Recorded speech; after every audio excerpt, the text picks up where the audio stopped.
नमस्कार दर्शकों, जैसा कि पिछली वीडियो में आपने जाना कि माता दुर्गा ने अपने तीनों पुत्रों का विवाह करके उनको भिन्न भिन्न लोक देकर उनमें निवास करने की आज्ञा देकर भेज दिया, जिनसे एक ब्रह्मांड में सर्व प्राणी उत्पन्न हुए हैं।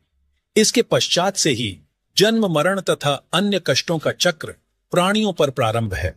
इस काल ब्रह्म के लोक में कोई जीव सुखी नहीं है, हाहाकार मची है। निर्धन कहता है धनवासी सुखी, धनवान कह राजा को सुख भारी, राजा कह इंद्र सुखी, इंद्र कहे सुखी है त्रिपुरारी। हम सभी जीवात्माएं अपनी गलती के कारण इस कष्ट को झेल रहे हैं। जब तक जन्म मरण है तब तक सामान्य जीव से लेकर देवी देवता, श्री ब्रह्मा जी, श्री विष्णु जी तथा श्री शिव जी तक भी सुखी नहीं है। सबका जन्म मरण होता है। श्री देवी पुराण सचित्र मोटा टाइप केवल हिंदी गीता प्रेस गोरखपुर से प्रकाशित के तीसरे स्कंध में पृष्ठ 123 पर श्री विष्णु जी स्वयं कह रहे हैं कि हमारा तो जन्म मरण होता है, हम अविनाशी नहीं हैं। तो वहीं श्रीमद्भगवत गीता अध्याय 18 के श्लोक 62 में गीता ज्ञान दाता ब्रह्म ने कहा है कि हे अर्जुन, तू सर्वभाव से उस परमेश्वर परमक्षर ब्रह्म की शरण में जा, उसकी कृपा से तू परम शांति को और सनातन परम धाम को प्राप्त होगा। वहीं हमारे पवित्र ग्रंथों में पर ब्रह्म अर्थात अक्षर पुरुष का भी जिक्र किया गया है, जो ब्रह्म से अधिक शक्तिशाली दूसरा भगवान है। तो चलिए सृष्टि रचना के इस दूसरे पार्ट में हम सृष्टि रचना से जुड़े कुछ अन्य प्रश्नों के जवाब जानते हैं, जिनके विषय में आध्यात्मिक ज्ञान से जुड़ा प्रत्येक व्यक्ति जानना चाहता है। सवाल नंबर 1, पर ब्रह्म कौन है? उसके लोकों की रचना कैसे हुई? किस प्रकार से अक्षर पुरुष के 7 शंख ब्रह्मांड अस्तित्व में आए? क्या वहां भी काल लोक की तरह ही सृष्टि है? दर्शकों, हमारे पवित्र ग्रंथों में वर्णित पर ब्रह्म या अक्षर पुरुष दूसरा भगवान है। वह केवल 7 शंख ब्रह्मांडों का स्वामी है। जब कबीर साहिब ने अपने पुत्र अचिंत से सृष्टि रचने के लिए कहा था, तो अचिंत ने अपनी शब्द शक्ति से अक्षर पुरुष की उत्पत्ति की और कहा कि मेरी सृष्टि रचना में मदद करना। लेकिन वह सतलोक में बने मानसरोवर में जाकर सो गया, क्योंकि वहां सांसों से शरीर नहीं है। कबीर परमेश्वर ने बताया है कि परब्रह्म ने अपने कार्य में गफलत की, क्योंकि यह मानसरोवर में सो गया, तथा जब परमेश्वर ने उस सरोवर में अंडा छोड़ा तो अक्षर पुरुष ने उसे क्रोध से देखा। इन दोनों अपराधों के कारण परमात्मा ने परब्रह्म को भी 7 शंख ब्रह्मांडों सहित सतलोक से बाहर कर दिया। इसके अलावा अक्षर पुरुष अपने साथी ब्रह्म की विदाई में व्याकुल होकर परमपिता कबीर परमेश्वर की याद भूलकर उसी को याद करने लगा, तथा सोचा कि क्षर पुरुष अर्थात ब्रह्म तो बहुत आनंद मना रहा होगा, वह स्वतंत्र राज्य करेगा। मैं पीछे रह गया तथा अन्य कुछ आत्माएं जो परब्रह्म के साथ 7 शंख ब्रह्मांडों में जन्म मृत्यु का कर्मदंड भोग रही हैं, उन हंस आत्माओं की विदाई की याद में खो गईं, जो ब्रह्म काल के साथ 21 ब्रह्मांडों में फंसी है, तथा पूर्ण परमात्मा सुखदायी कबीरदेव की याद भुला दी। परमेश्वर कबीरदेव के बार बार समझाने पर भी उनकी आस्था कम नहीं हुई। वहीं परब्रह्म ने सोचा कि मैं भी अलग स्थान प्राप्त करूं तो अच्छा रहे। यह सोचकर राज्य प्राप्ति की इच्छा से परब्रह्म सारनाम का जाप प्रारंभ कर दिया। इसी प्रकार अन्य आत्माएं जो परब्रह्म के 7 शंख ब्रह्मांडों में फंसी हैं, ने सोचा कि वे जो ब्रह्म के साथ आत्माएं गई हैं, वे तो वहां मौज मस्ती मनाएंगे, हम पीछे रह गए। पर ब्रह्म के मन में यह धारणा बनी कि क्षर पुरुष अलग होकर बहुत सुखी होगा। यह विचार कर परब्रह्म ने अंतरात्मा से भिन्न स्थान प्राप्ति की ठान ली। पर ब्रह्म ने हठ योग नहीं किया, परंतु केवल अलग राज्य प्राप्ति के लिए सहज ध्यान योग विशेष कसक के साथ करता रहा। अलग स्थान प्राप्त करने के लिए पागलों की तरह विचरने लगा, खाना पीना भी त्याग दिया। अन्य कुछ आत्माएं जो पहले काल ब्रह्म के साथ गई आत्माओं के प्रेम में व्याकुल थी, वे अक्षर पुरुष के वैराग्य पर आसक्त होकर उसे चाहने लगी। पूर्ण प्रभु के पूछने पर परब्रह्म ने अलग स्थान मांगा तथा कुछ हंसात्माओं के लिए भी याचना की। तब कबीरदेव ने कहा कि जो आत्मा आपके साथ स्वेच्छा से जाना चाहे, उन्हें भेज देता हूं। पूर्ण प्रभु ने पूछा कि कौन हंस आत्मा परब्रह्म के साथ जाना चाहता है, सहमति व्यक्त करे। बहुत समय उपरांत एक हंस ने स्वीकृति दी। फिर देखा देखी उन सर्व आत्माओं ने भी सहमति व्यक्त कर दी। सर्वप्रथम स्वीकृति देने वाले हंस को स्त्री रूप बनाया, उसका नाम ईश्वरी माया प्रकृति सुरति रखा तथा अन्य आत्माओं को उस ईश्वरी माया में प्रवेश करके अचिंत द्वारा अक्षर पुरुष परब्रह्म के पास भेजा। कई युगों तक दोनों 7 संख ब्रह्मांडों में रहे, परंतु परब्रह्म ने दुर्व्यवहार नहीं किया। ईश्वरी माया की स्वेच्छा से अंगीकार किया तथा अपनी शब्द शक्ति द्वारा नाखूनों से स्त्री इंद्री बनाई। ईश्वरी देवी की सहमति से संतान उत्पन्न की। इसलिए परब्रह्म के लोक 7 संख ब्रह्मांडों में प्राणियों को तप्त शिला का कष्ट नहीं है तथा वहां पशु पक्षी भी ब्रह्मलोक के देवों से अच्छे चरित्र युक्त हैं। आयु भी बहुत लंबी है, परंतु जन्म मृत्यु कर्माधार पर कर्म दंड तथा परिश्रम करके ही उधर पूर्ति होती है। स्वर्ग तथा नरक भी ऐसे ही बने हैं। परमात्मा ने परब्रह्म को 7 संख ब्रह्मांड उसके इच्छा रूपी भक्ति ध्यान अर्थात सहज समाधि विधि से कि उसकी कमाई के प्रतिफल में प्रदान किए तथा सतलोक से भिन्न स्थान पर गोलाकार परिधि में बंद करके 7 संख ब्रह्मांडों सहित अक्षर ब्रह्म व ईश्वरी माया को निष्कासित कर दिया। सवाल नंबर 2, क्या है 14 युगों का रहस्य, साथ ही प्रमुख 4 युगों की क्या है गाथा? आखिर चारों युगों का समय काल कितना है और अंतिम युग कलयुग का आखिरी चरण कैसा होगा? दर्शकों, कबीर सागर में अंबु सागर 3रा अध्याय है, जिसमें 14 तरंग यानी भाग है। जैसा कि आपको सृष्टि रचना में बताया कि काल के 21 ब्रह्मांड हैं, उसने 5 ब्रह्मांडों का एक ग्रुप बनाया। ऐसे ऐसे 4 समूह 5-5 ब्रह्मांडों के बनाए हैं। एक ब्रह्मांड भिन्न रखा है जो इन सबके समान क्षेत्रफल वाला है। अब जिन 13 युगों का वर्णन हम कर रहे हैं, वह इस ब्रह्मांड जिसमें हम रह रहे हैं इसका नहीं है। वह विवरण 5वें ब्रह्मांड का है जो समूह के मध्य वाला है। 5वें ब्रह्मांड में प्रत्येक ब्रह्मांड के समांतर सृष्टि चलती है। जिस ब्रह्मांड में हम रह रहे हैं, इसमें जो परमेश्वर कबीर जी की भक्ति सतनाम तक करते रहे हैं, वे बीच में भक्ति छोड़ गए, गुरुद्रोही नहीं हुए। उनको धोखा देने के लिए काल ब्रह्म उन्हें 5वें मध्य वाले ब्रह्मांड में रोके रखता है। ओम नाम जाप की भक्ति की कमाई तो इसी ब्रह्मांड जिसमें हम रह रहे हैं ब्रह्मलोक में भोगते हैं, पुनः जन्म मरण चक्र में गिर जाते हैं।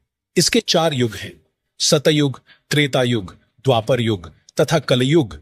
उस 5वें यानी मध्य वाले ब्रह्मांड में 13 युग होते हैं।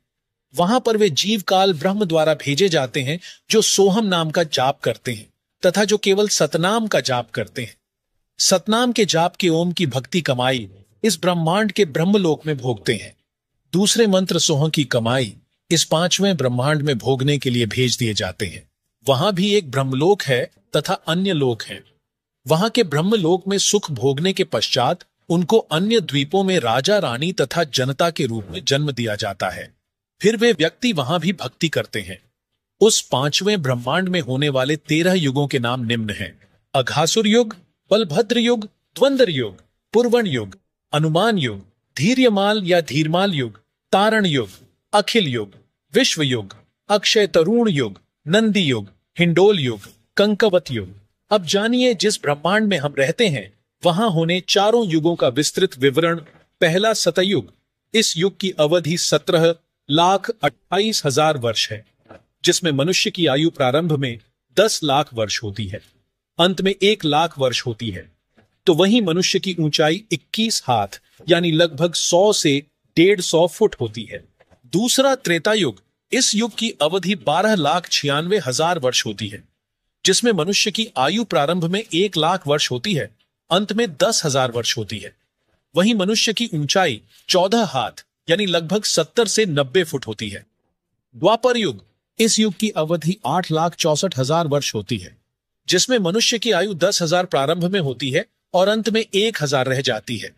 वहीं मनुष्य की ऊंचाई 7 हाथ यानी 40 से 50 फुट होती है। कलयुग, इस अंतिम युग की अवधि 4,32,000 वर्ष होती है, जिसमें मनुष्य की आयु 1,000 वर्ष से प्रारंभ होती है, अंत में 20 वर्ष रह जाती है तथा ऊंचाई 3.5 हाथ यानी 10 फुट होती है, अंत में 3 फुट रह जाती है। अब सुनिए संत रामपाल जी महाराज के मुखारबिंद से सत्संग और जानिए कलयुग के अंत में क्या होगा। 10वां अवतार और आवेगा, निकलंक नाम तय, कलयुग के एंड में, कलयुग के अंत में। और उस समय ये कृतघ्नी प्राणी हो जाएंगे, सभी भक्ति से दूर होंगे, व्यभिचारी, मांसाहारी, और जालिम जुल्म बेहया, कोई शर्म नहीं रहेगी, कोई लाज नहीं रहेगी। सरेआम दुष्कर्म करा करेंगे, जल खोद करा करेंगे, कच्चा आहार करा करेंगे। एंड ऑफ द कलयुग में जमीन उपजाऊ नहीं रहेगी। 4.5 फुट तक जमीन का उपजाऊ अंश खत्म हो जाएगा। यानी 3 हाथ, लगभग 4.5 फुट तक उपजाऊ अंश जमीन का समाप्त हो जाएगा। कोई भी फलदार वृक्ष नहीं उगेंगे, ना कोई फसल होया करेगी, और वर्षा नहीं होया करेगी। प्रदूषण इतना हो जाएगा कि वर्षा ऐसे होगी जैसे ओस गिरा करे, और सभी प्राणी कच्चा ही गोश्त मांस खाया करेंगे। उस समय लास्ट ऑफ द कलयुग, एंड ऑफ द कलयुग में, कलयुग के अंत में 20 वर्ष की आयु मनुष्य की रह जाएगी, मानव की। और उसमें से 5 खंड बताए हैं सूक्ष्म वेद में।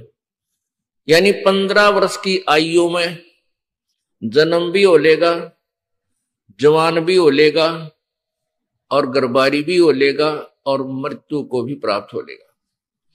5 वर्ष की लड़की को संतान होनी प्रारंभ हो जाया करेगी, और सभी प्राणी बहुत ठगने से हो जाएंगे। 1.5-2 फुट के आसपास इनका कद रह जाओ। उस समय ये कृत घनी प्राणी इतने हो जाएंगे, बहुत घने। उस समय कुछ एक पुण्यात्मा रहेंगी जो तब भी भगवान से डरने वाली होंगी।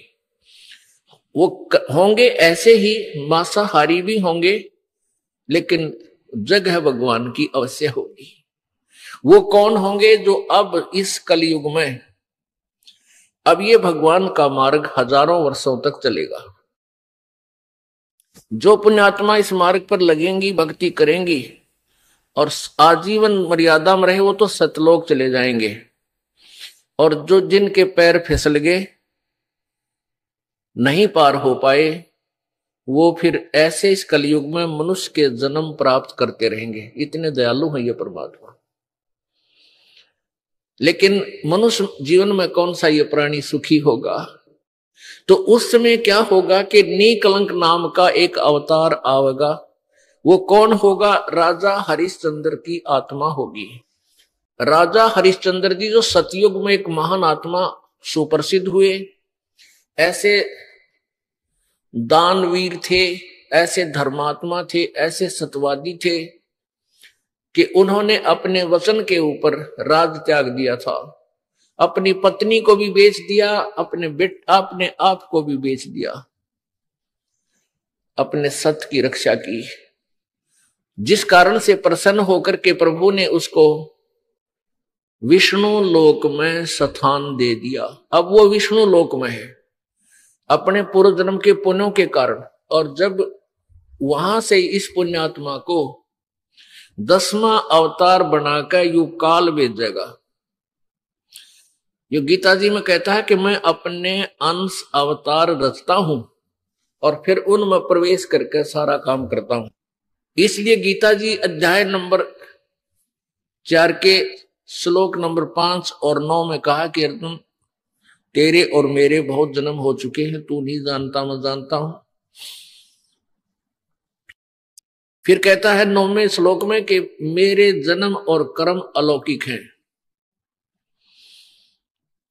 अब कर्म कैसे अलौकिक हैं? श्री कृष्ण में प्रवेश करके महाभारत करवा दी, युद्ध करवाया। ओह, परशुराम का जन्म दिया, परशुराम में प्रवेश करके अक्षत्रियों को मार डाला और पाप परशुराम का रख दिए सारे। ऐसे ही राजा हरिश्चंद्र जी को निकलंक नाम से संभल नगरी में विष्णुदत्त शर्मा के घर पर इसका जन्म होगा 10वें अवतार का। 10वां अवतार जो होगा संभल नगरी में, और विष्णुदत्त शर्मा नाम का एक ब्राह्मण होगा, उसके घर पर जन्म होगा। और वो विशेष अलग से ही वैरायटी का बालक होगा।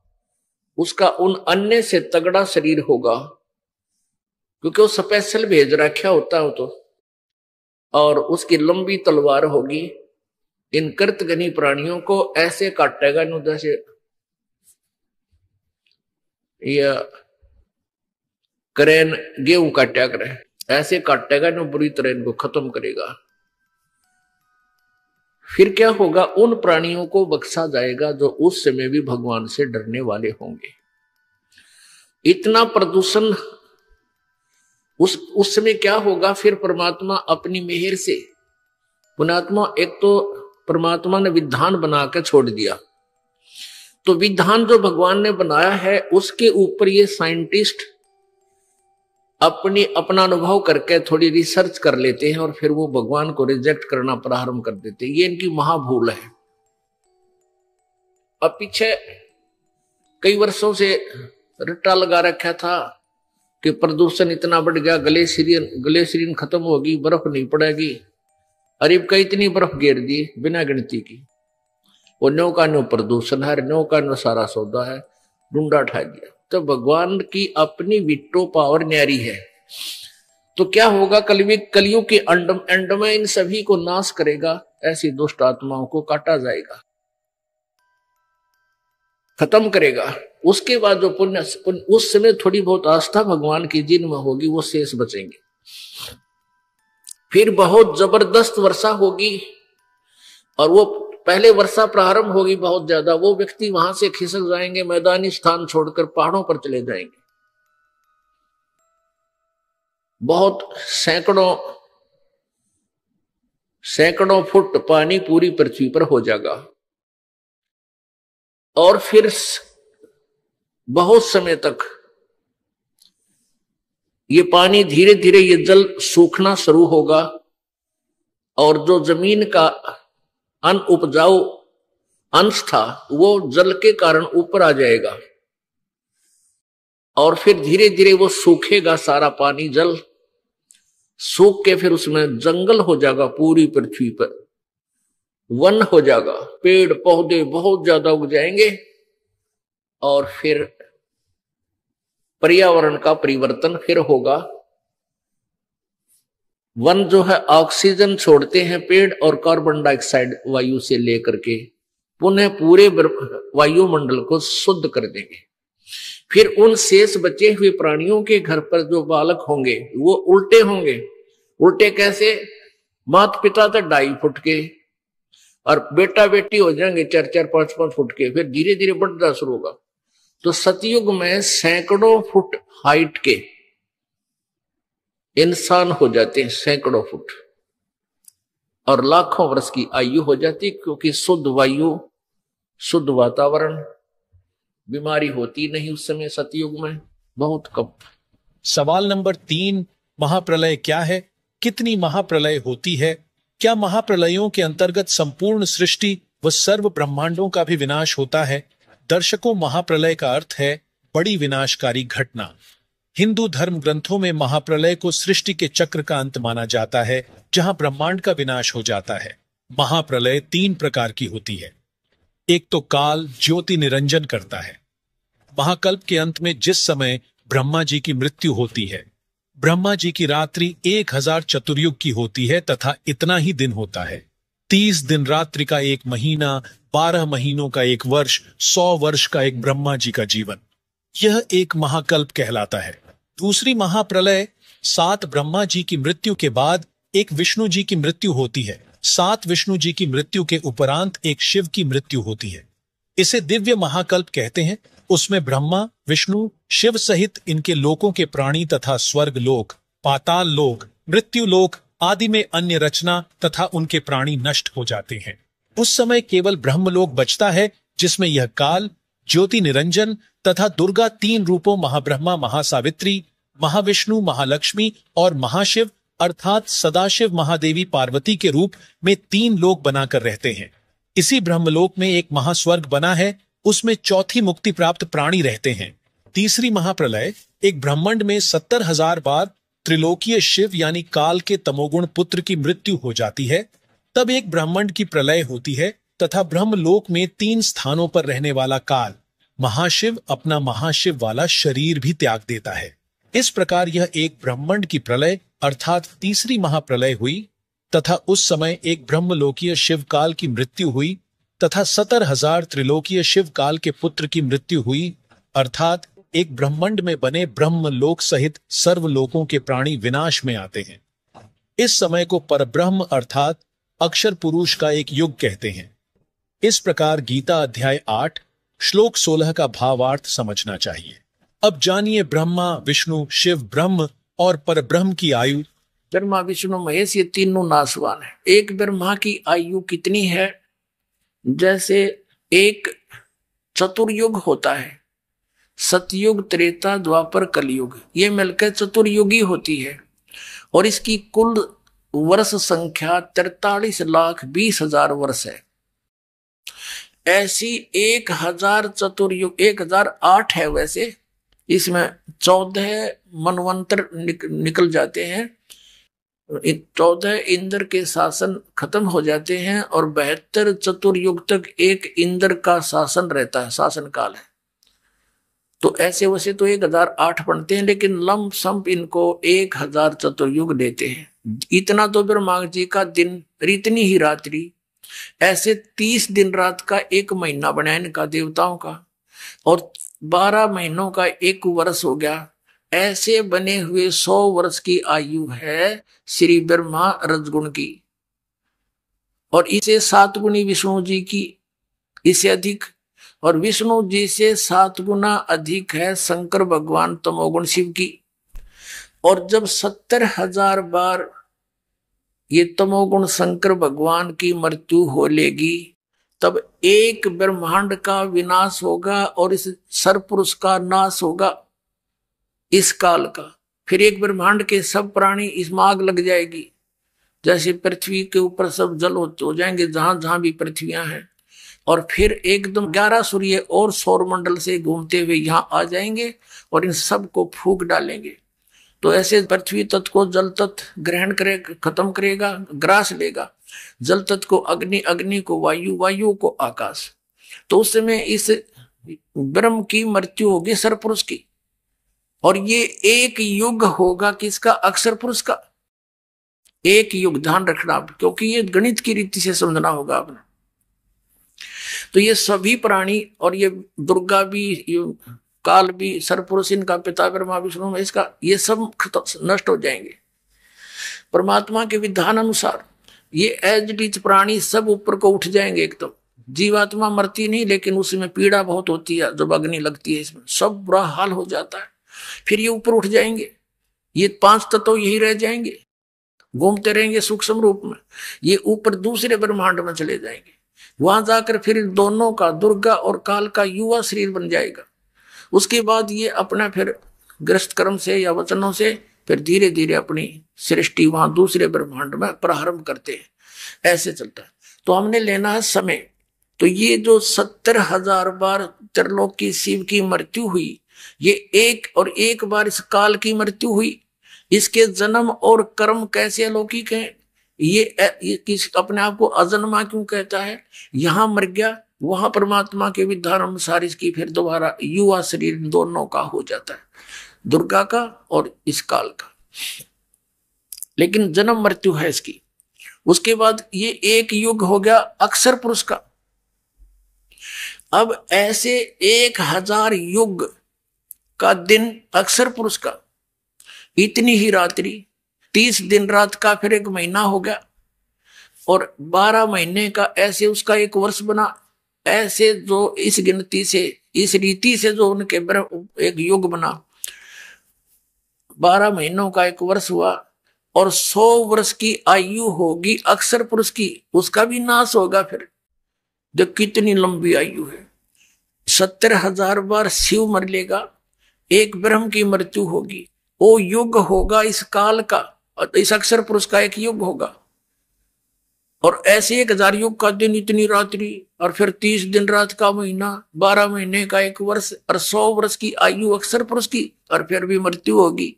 इसलिए इसको अक्षर भी लिखकर नासवान कहा गया है। एती उम्र बुलंद मरेगा अंतरे। क्यों? क्योंकि सतगुरु लगे न कान न भेंटे वो संतरे। ओए होए, इतनी लंबी उम्र भी होगी तो भी तेरी अंत में मृत्यु होगी। कारण क्या है कि तुझे वो तत्वदर्शी संत नहीं मिले, और मिले तो तुमने मानी नहीं। जैसे पहले परमात्मा आके मिले किनको? आदरणीय धर्मदास साहिब जी को, आदरणीय मलुकदास साहिब जी को, आदरणीय नानक साहिब जी को, आदरणीय दादू साहिब जी को, आदरणीय गरीबदास साहिब जी गांव छुड़ानी जिला दद्दर हरियाणा वाले को, आदरणीय घीसा दास जी गांव खेकड़ा जिला मेरठ उत्तर प्रदेश वाले को। इन्होंने वही डंडोरे पीटे थे, पर मानना नहीं कोई। उनके जाने के बाद ग्रुप जरूर बन गए उनके पीछे, लेकिन उन्होंने क्या बोला था अपनी वाणी में, उसके निकट भी नहीं कोई समाज ये सत्कर्मा। अब क्या हुआ? अब क्या बताया कि एती उम्र बुलंद मरेगा अंतरे, सतगुरु लगे न कान न भेंटे वो संतरे।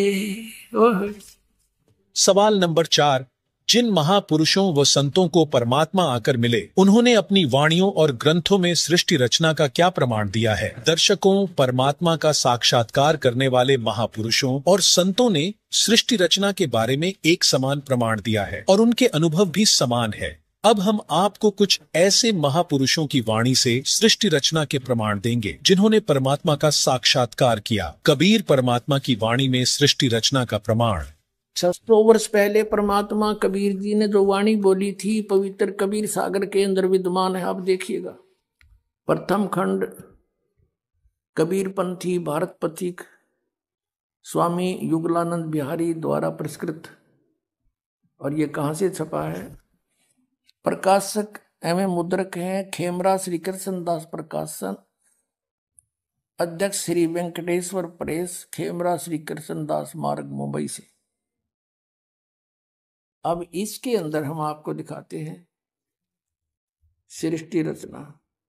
ये है ज्ञान बोध नामक एक अध्याय है, और ये बोध सागर एक खंड है। ये देखिएगा 21 पृष्ठ पे नीचे। परमात्मा ने 600 वर्ष पहले अपनी प्यारी आत्मा धर्मदास को यह ज्ञान दिया था। धर्मदास ये जग बोराना, कोई न जाने पद निर्वाणा, यही कारण मैं कथा पसारा, जग से कहिए वो राम नियारा। ये नाम नहीं है, ये गलत लिखा इन्होंने कबीर पंथियों ने। ये बाद में संशोधन में इन्होंने अपने हिसाब से कुछ गड़बड़ी कर रखी है। यही ज्ञान जग जीव सुनावो, सब जीवों का भरम नसाओ, अब मैं तुमसे कहूं चिताई, तेरे देवन की उत्पत्ति बाई। तीनों देवताओं ब्रह्मा विष्णु महेश की अब तुझे उत्पत्ति बताता हूं। कुछ संक्षेप कहूं गहुराई, सब संशय तुम्हारे मिट जाई, भरम गए जग वेद पुराना, आदि राम का भेद न जाना। ये नाम गलत लिखा है, राम है, आगे चलकर क्लियर होगा। ये राम राम सब जगत बखाने, आदि राम कोई बिरला जाने। ये राम है शब्द है, गलत लिखा है कि सभी राम राम कहते हैं। उस आदि राम सनातन परमात्मा को कोई बिरला ही जानता। ये राम शब्द है, नाम नहीं। इन संशोधनकर्ताओं ने अपनी अज्ञान सोच से कुछ इसमें गड़बड़ी कर रखी है, वही हम शुद्ध कर लेंगे।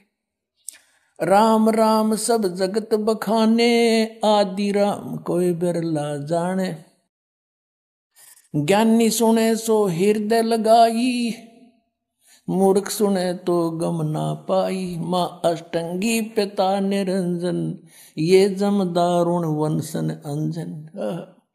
इन ब्रह्मा विष्णु महेश की माता तो अष्टंगी दुर्गा है, इनका पिता ज्योत निरंजन है। पहले कीन निरंजन राई, पीछे से माया उपजाई। कहते पहले तो ज्योत निरंजन को उत्पन्न किया इस काल को अंडे से, और पीछे से दुर्गा की उत्पत्ति की। माया रूप देख अति शोभा, यो देव निरंजन तन मन लोभा। दुर्गा के सुंदर रूप को देखकर इसके मन में दोष आ गया। कामदेव धर्मराय सताए, देवी को तुरंत धर खाए। पेट से देवी करी पुकारी, हे साहेब मोहे करो उबारी। पेट से दुर्गा ने पुकार करी। टेर सुनी सतगुरता आए, अष्टंगी को बंद छुड़वाए। परमात्मा कहते हैं कि टेर सुनी तहां हम आए, यहां इन्होंने अपने हिसाब से लिख दिया, सतगुरु तहां आए, अष्टंगी के बंद छुड़वाए, यानी उसके पेट से निकाले बंधन से। अब 22 पृष्ठ पर ज्ञान बोध। धर्मराय को हिकमत की ना, नख रेखा से भग कर लेना। नाखनों से स्त्री इंद्री लगा बना दी। धर्मराय करे भोग विलासा, माया को रही तब आशा। ये दुर्गा प्रेग्नेंट हुई। 3 पुत्र अष्टंगी जाए, ब्रह्मा विष्णु शिव नाम धराए। 3 देव विस्तार चलावे, इनमें यो जग धोखा खावे। पुरुष गम कैसे के पावे, काल निरंजन जग भरमावे। 3 लोक अपने सुत दीना, सुन निरंजन बासालीना। अलख निरंजन सुन ठिकाना, ब्रह्मा विष्णु शिव वेद न जाना। आज तक ब्रह्मा विष्णु महेश को नहीं पता हमारा पिता कौन है। 3 देव सो उसको ध्यावे, निरंजन का वो पार न पावे। ये तीनों देवता ब्रह्मा विष्णु महेश कहते आज तक उसी की खोज में लग रहे, न वो भी ना पा लिया, सतलोक तो बहुत दूर की बात है। अलख निरंजन बड़ा बटपारा, बटपारा मन ठग, धोखेबाज है ये। और 3 लोक जीव कीन आहारा, तीनों लोक के जीवों को खा रहा है, पाताल लोक, स्वर्ग लोक, पृथ्वी लोक। ब्रह्मा विष्णु शिव नहीं बचाए, सकल खाए पुन धूल उड़ाए। ब्रह्मा विष्णु महेश को भी खाता है, इनकी भी जन्म मृत्यु होती है। तिनके सुत हैं तीनों देवा, अंदर जीव करते हैं सेवा। कहते हैं इन दुर्गा और काल के 3 पुत्र हैं, अरे तत्व ज्ञानहीन प्राणी इन की पूजा करते हैं, काल की पूजा करते हैं। ये अकाल पुरुष काहू नहीं चीन्या, काल पाए सभी गैलीन्या। 3 देव और असुर अवतारा, ताको बजे सकल संसारा। 3 देवताओं को, और फिर जैसे राम के साथ रावण की भी गेले महिमा गावे हैं, कहते हैं असुरों को भी गेले बजे ये। और 3 गुणों का ये विस्तारा, धर्मदास मैं कहूँ पुकारा। तीनों गुण, रजगुण ब्रह्मा, सतगुण विष्णु, तम गुण शिव जी। गुण तीनों की भक्ति में ये भूल पड़ो संसार, कहे कबीर निज नाम बिन कैसे उतरो पार। 3 देव की करते भक्ति, उनकी कदे ना हो मुक्ति। अपने आत्माओं, परमात्मा ने 600 वर्ष पहले आकर यह अपने द्वारा रची हुई सृष्टि एज इट इज बता दी थी। आदरणीय संत गरीबदास साहिब जी के सदग्रंथ साहिब अर्थात अमर ग्रंथ के अध्याय आदि रमैणी के पृष्ठ नंबर 690 से 692 में सृष्टि रचना का प्रमाण। जादिन आज रमैणी अदली सारा जाजन होते धू धू कौरो, यानी प्रलय था, यहाँ पर कुछ भी नहीं था। सतपुरुष की न प्रकाशा होते कबीर तकत खवासा। सतपुरुष की न प्रकाशा यानी अपने शब्द से ये सारी प्रकृति ऊपर सतलोक की उत्पन्न करी, और वहां पर सतपुरुष बंदी छोड़ यानी कबीर साहब वहां पर सतलोक में रहते थे। सतपुरुष की न प्रकाशा होते तब तगत कबीर खवासा। मनमोहनी सरजी माया और सतपुरुष से ख्याल बनाया। आज रमैणी अदली सारा जाजन होते धू धू कारा, सतपुरुष की न प्रकाशा होते तख्त कबीर खवासा। मनमोहनी सरजी माया, सतपुरुष एक ख्याल बनाया कि निरंजन यूं ना माने या माया बनाई। धर्मराय सिरजे दरबानी 64 युग तक सेवा ठानी। धर्मराय सिरजे दरबानी 64 युग तप सेवा ठानी। पुरुष पृथ्वी जाकू दीनी, ये पृथ्वी है सारे लोग। हमने पृथ्वी सिर्फ यही मान रखी है, नहीं, पृथ्वी 21 ब्रह्मांड, ये सारी पृथ्वी है। इसमें 49 करोड़ पृथ्वी कबीर साहब ने बताई, 49 करोड़ पृथ्वी है, पूरा 21 ब्रह्मांड दे दिया। पृथ्वी जाकू दीनी और राज करो देवा आधीनी। जब पहली बार ये ब्रह्मांड दिए, न्यों कहा था बेटा अधीन भाव से राज करना, नम्र भाव से रहना और सच का राज करना। ब्रह्मांड 21 राज तुम दीना और मन की इच्छा सब जुग लीना। माया मूल रूप एक छाजा, मोह लिए जिन्हू धर्मराजा। उस माया के ऊपर ये ज्योत निरंजन आसक्त हो गया। धर्म के मन चंचल चित धार्या और मन माया का रूप विचारा। चंपल चेरी चंचल चेरी चपल चिरागा, या के पर से सर्वस जागा। धर्म राय किया मन का बागी और विषय वासना मन से जागी। आदि पुरुष अदली अनुरागी और धर्म राय दिया दिल से त्यागी। सतपुरुष ने, आदि पुरुष ने, अदली पुरुष ने और धर्मराज दिया दिल से त्यागी। अपने बेटे को अपने दिल से त्याग दिया, अर्थात उससे नफरत होगी। क्यों कितना जोगा भी कौन है, तो जमाए ने कमा निकला, इतनी सी गलती कर दी, अपनी बहन पर बदनीत कर ली। कहते हैं आदि पुरुष अदली अनुरागी, धर्म राय दिया दिल से त्यागी। पुरुष लोक से दिया ढहाई, अगम दीप चल आए भाई। पुरुष लोक सतलोक से इसको ढा दिया, धक्का दे दिया 21 ब्रह्मांड के समेत। सहजदास जिस दीप रहनता, कारण कौन कौन कुल पंथा। धर्म राय बोले दरबानी, सुनो सहजदास ब्रह्म ज्ञानी। धर्म राय, इसको धर्म राय भी कहते हैं काल को। जब वो सहजदास के दीप में आया, सहजदास ने बोला भाई कौन है तू? तेने बोला भाई मेरी बात सुनो, मैं ज्योत निरंजन हूं। 64 युग हम सेवा कीनी और पुरुष पृथ्वी हमको दीनी। चंचल रूप भया मन बोरा और मन मोहनी ठगिया बोरा। अब उस कर्म ने करके निरंजन बहुत पश्चाताप करे से, बहुत पछताया। ने बोला भाई मेरे से गलती होगी और मेरे मन में खोट आ गया, जिसका परिणाम मन यू भोगना पड़ गया, पर मेरे पर रहम करवा दो। सतपुरुष के नामन भाए और पुरुष लोग थे हम चले आए, क्योंकि भगवान बंदी छोड़ के हम नहीं भाई मन मई बे, और इसलिए वहां से हम चले आए। सतपुरुष के नामन भाए और पुरुष लोग से हम चले आए। अमर दीप अगर दीप सुनत बड़बागी और सहज दास में तो मन पाएगी।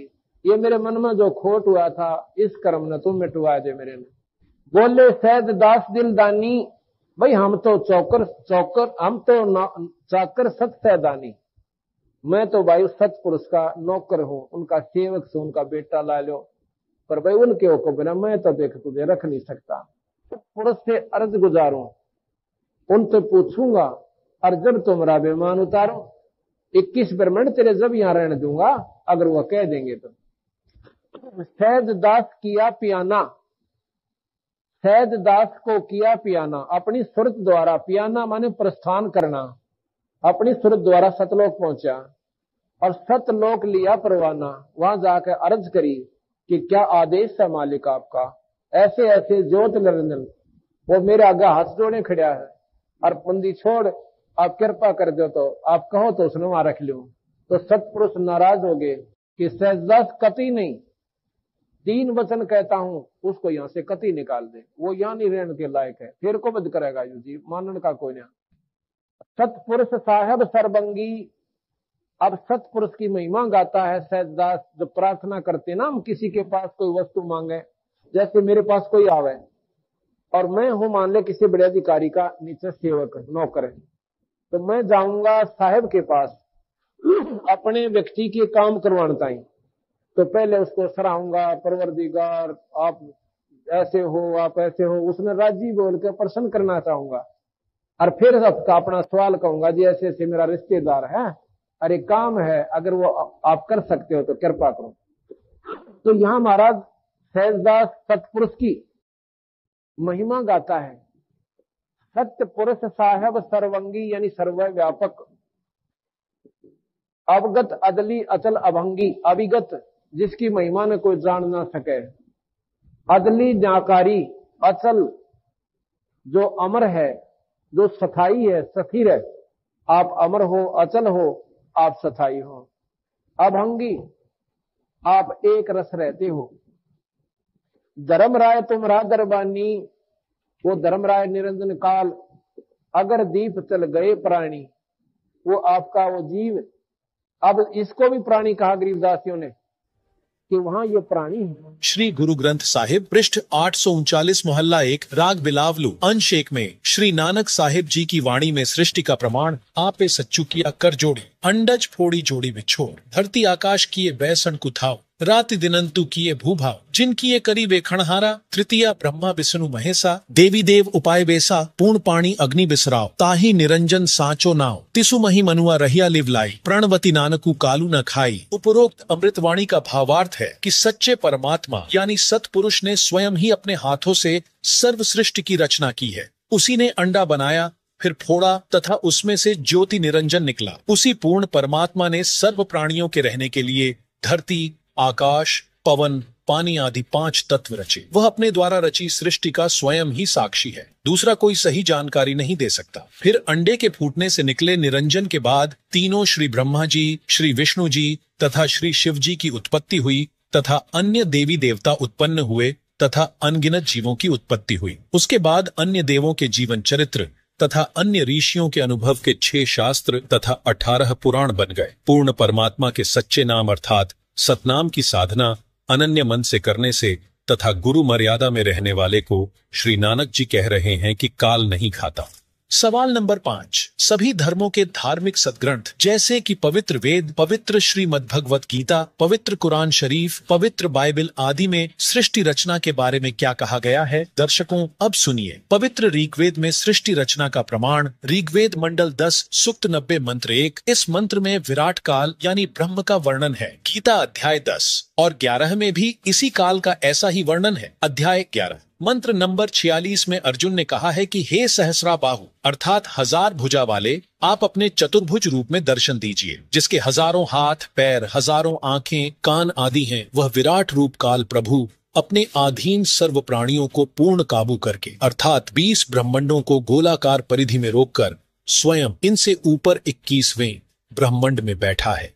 ऋग्वेद मंडल 10 सूक्त 90 मंत्र 2। इस मंत्र में परब्रह्म यानी अक्षर पुरुष का विवरण है, जो कुछ भगवान वाले लक्षणों से युक्त है, परंतु इसकी भक्ति से भी पूर्ण मोक्ष नहीं है, इसलिए इसे संदेह युक्त मुक्तिदाता कहा है। इसे कुछ प्रभु के गुणों युक्त इसलिए कहा है कि यह काल की तरह तप्त शिला पर भून कर नहीं खाता, परंतु इस परब्रह्म के लोक में भी प्राणियों को परिश्रम करके कर्माधार पर ही फल प्राप्त होता है तथा अन्न से ही सर्व प्राणियों के शरीर विकसित होते हैं। जन्म तथा मृत्यु का समय भले ही काल यानी क्षर पुरुष से अधिक है, परंतु फिर भी उत्पत्ति, प्रलय तथा 84 लाख योनियों में यातना बनी रहती है। ऋग्वेद मंडल 10 सूक्त 90 मंत्र 3। ऊपर के ऋग्वेद मंडल 10 सूक्त 90 मंत्र 2 में वर्णित अक्षर पुरुष की तो इतनी ही महिमा है तथा वह पूर्ण पुरुष कबीरदेव तो इससे भी बड़ा है, अर्थात सर्वशक्तिमान है तथा सर्व ब्रह्मांड उसी के अंश मात्र पर ठहरे हैं। इस मंत्र में 3 लोकों का वर्णन इसलिए है क्योंकि चौथा अनामी लोक अन्य रचना से पहले का है। यही 3 प्रभुओं यानी क्षर पुरुष, अक्षर पुरुष तथा इन दोनों से अन्य परम अक्षर पुरुष का विवरण श्रीमद् भगवत गीता अध्याय 15 श्लोक संख्या 16-17 में है। ऋग्वेद मंडल 10 सूक्त 90 मंत्र 4। यही सर्व सृष्टि रचनहार प्रभु अपनी रचना के ऊपर के हिस्से में तीनों स्थानों जिसमें सतलोक, अलखलोक, अगमलोक में 3 रूप में स्वयं प्रकट होता है, अर्थात स्वयं ही विराजमान है। यहाँ अनामी लोक का वर्णन इसलिए नहीं किया क्योंकि अनामी लोक में कोई रचना नहीं है तथा अकह अर्थात अनामय लोक शेष रचना से पूर्व का है। फिर कहा है कि उसी परमात्मा के सतलोक से बिछुड़कर नीचे के ब्रह्म वह परब्रह्म के लोक उत्पन्न होते हैं और वह पूर्ण परमात्मा खाने वाले ब्रह्म अर्थात विराट काल शाप वश 1 लाख मानव शरीरधारी प्राणियों को खाता है तथा न खाने वाले पर ब्रह्म अर्थात अक्षर पुरुष से, जो कि प्राणियों को खाता नहीं परंतु जन्म मृत्यु कर्म दंड ज्यों का त्यों बना रहता है, इन दोनों से भी ऊपर सर्वत्र व्याप्त है, अर्थात इस पूर्ण परमात्मा की प्रभुता सर्व के ऊपर है। कबीर परमेश्वर ही कुल का मालिक है, जिसने अपनी शक्ति को सर्व के ऊपर फैलाया है। जैसे सूर्य अपने प्रकाश को सर्व के ऊपर फैलाकर प्रभावित करता है, ऐसे पूर्ण परमात्मा ने अपनी शक्ति रूपी रेंज यानी क्षमता को सर्व ब्रह्मांडों को नियंत्रित रखने के लिए छोड़ा हुआ है। जैसे मोबाइल फोन का टावर एक देशीय होते हुए अपनी शक्ति अर्थात मोबाइल फोन की रेंज यानी क्षमता चहुं ओर फैलाए रहता है, इसी प्रकार पूर्ण प्रभु ने अपनी निराकार शक्ति सर्वव्यापक की है, जिससे पूर्ण परमात्मा सर्व ब्रह्मांडों को एक स्थान पर बैठकर नियंत्रित रखता है। ऋग्वेद मंडल 10 सूक्त 90 मंत्र 5। उसके पश्चात उस परमेश्वर सत्पुरुष की शब्द शक्ति से विराट अर्थात ब्रह्म, जिसे क्षर पुरुष व काल भी कहते हैं, अजायत अर्थात उत्पन्न हुआ है। इसके बाद विराट पुरुष अर्थात काल भगवान से अधि अथवा बड़े पुरुष यानी परमेश्वर ने भूमिम अर्थात पृथ्वी वाले लोक, काल ब्रह्म तथा परब्रह्म के लोक को अत्यरिचत अर्थात अच्छी तरह रचा। अथ यानी फिर पुरः अर्थात अन्य छोटे छोटे लोक, स यानी उस पूर्ण परमेश्वर ने ही जातः अथवा उत्पन्न किया अर्थात स्थापित किया। ऋग्वेद मंडल 10 सूक्त 90 मंत्र 15। जो निर्विकार, जिन्होंने मांस, शराब, तंबाकू सेवन करना त्याग दिया है तथा अन्य बुराइयों से रहित है, वे देव स्वरूप भक्त आत्माएं शास्त्र विधि रहित पूजा को त्याग कर शास्त्रानुकूल साधना करते हैं। वे भक्ति की कमाई से धनी होकर, काल के ऋण से मुक्त होकर, अपनी सतभक्ति की कमाई के कारण उस सर्व सुखदायी परमात्मा को प्राप्त करते हैं, अर्थात सतलोक में चले जाते हैं, जहां पर सर्वप्रथम रची सृष्टि के देव स्वरूप अर्थात पाप रहित हंस आत्माएं रहती हैं। जैसे कुछ आत्माएं तो काल यानी ब्रह्म के जाल में फंसकर यहाँ आ गईं, कुछ परब्रह्म के साथ 7 संख ब्रह्मांडों में आ गईं, फिर भी असंख्य आत्माएं जिनका विश्वास पूर्ण परमात्मा में अटल रहा, जो पतिव्रता पद से नहीं गिरी, वे वहीं रह गईं। इसलिए यहाँ वही वर्णन पवित्र वेदों ने भी सत्य बताया है। यही प्रमाण गीता अध्याय 8 के श्लोक संख्या 8 से 10 में वर्णन है कि जो साधक पूर्ण परमात्मा की सत साधना शास्त्र विधि अनुसार करता है, वह भक्ति की कमाई के बल से उस पूर्ण परमात्मा को प्राप्त होता है, अर्थात उसके पास चला जाता है। इससे सिद्ध हुआ कि 3 प्रभु हैं, ब्रह्म, परब्रह्म, पूर्ण ब्रह्म। इन्हीं को ब्रह्म, ईश, अक्षर पुरुष, परब्रह्म, अक्षर पुरुष, अक्षर ब्रह्म ईश्वर तथा पूर्ण ब्रह्म, परम अक्षर ब्रह्म, परमेश्वर सत्पुरुष आदि पर्यायवाची शब्दों से जाना जाता है। यही प्रमाण ऋग्वेद मंडल 9 सूक्त 96 मंत्र 17 से 20 में स्पष्ट है कि पूर्ण परमात्मा कबीरदेव यानी कबीर परमेश्वर शिशु रूप धारण करके प्रकट होता है तथा अपना निर्मल ज्ञान अर्थात तत्व ज्ञान कबीरगीर भीर यानी कबीर वाणी के द्वारा अपने अनुयायियों को बोल बोल कर वर्णन करता है। वह कबीरदेव यानी कबीर परमेश्वर क्षर पुरुष के धाम तथा अक्षर पुरुष के धाम से भिन्न जो पूर्ण ब्रह्म का तीसरा रीत धाम अर्थात सतलोक है, उसमें आकार में विराजमान है तथा सतलोक से चौथा अनामी लोक है, उसमें भी यही कबीरदेव यानी कबीर परमेश्वर अनामी पुरुष रूप में मनुष्य सदृश आकार में विराजमान है। अब जानिए पवित्र अथर्ववेद में सृष्टि रचना का प्रमाण। अथर्ववेद कांड नंबर 4 अनुवाक नंबर 1 मंत्र नंबर 1।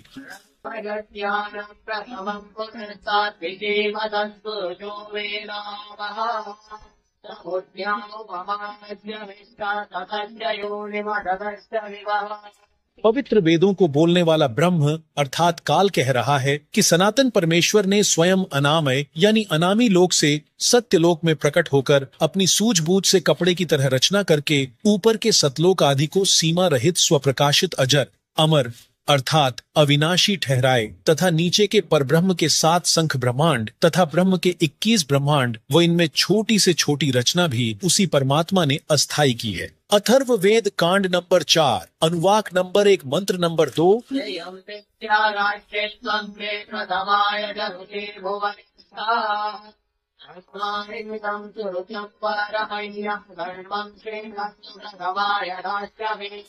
जगत पिता परमेश्वर ने अपनी शब्द शक्ति से राष्ट्रीय अर्थात सबसे पहली माया राजेश्वरी उत्पन्न की तथा उसी पराशक्ति के द्वारा एक दूसरे को आकर्षण शक्ति से रोकने वाले कभी न समाप्त होने वाले गुण से उपरोक्त सर्व ब्रह्मांडों को स्थापित किया है। अथर्व वेद कांड नंबर 4 अनुवाक नंबर 1 मंत्र नंबर 3।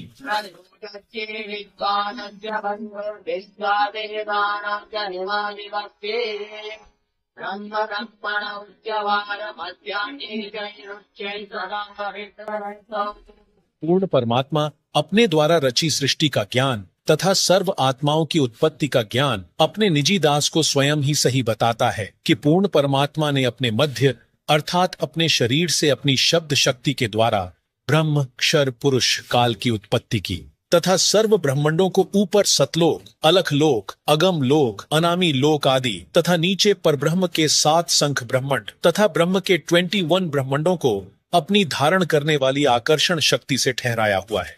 जैसे पूर्ण परमात्मा कबीर परमेश्वर अर्थात कबीरदेव ने अपने निजी सेवक अर्थात सखा श्री धर्मदास जी, आदरणीय गरीबदास जी आदि को अपने द्वारा रची सृष्टि का ज्ञान स्वयं ही बताया। उपरोक्त वेद मंत्र भी यही समर्थन कर रहा है। अथर्व वेद कांड नंबर 4 अनुवाक नंबर 1 मंत्र नंबर 4।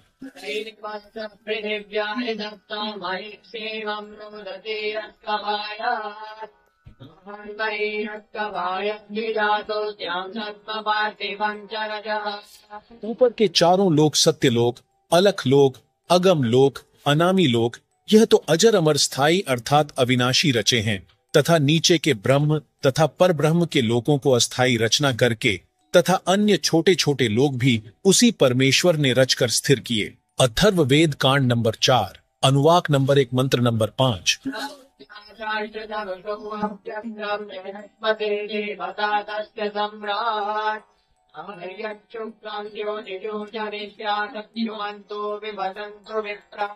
पूर्ण परमात्मा ने ऊपर के चारों लोकों में से जो नीचे से सबसे प्रथम अर्थात सत्यलोक में आष्ट्रा अर्थात अष्टंगी प्रकृति देवी दुर्गा की उत्पत्ति की। यही राजाधिराज जगत गुरु पूर्ण परमेश्वर अथवा सत्पुरुष है जिससे सबका वियोग हुआ है। फिर सर्व प्राणी ज्योति निरंजन अर्थात काल के वीर्य या बीज से दुर्गा अर्थात आष्ट्रा के गर्भ द्वारा उत्पन्न होकर स्वर्ग लोक व पृथ्वी लोक पर निवास करने लगे। अथर्व वेद कांड नंबर 4 अनुवाक नंबर 1 मंत्र नंबर 6।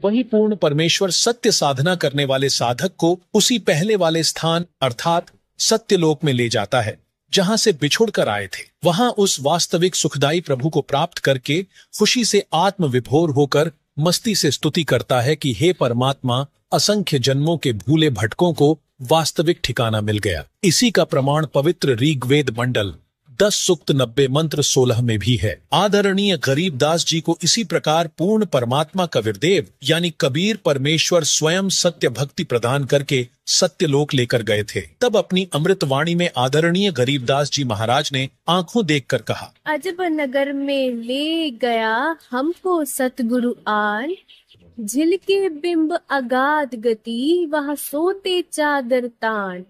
अथर्व वेद कांड नंबर 4 अनुवाक नंबर 1 मंत्र नंबर 7।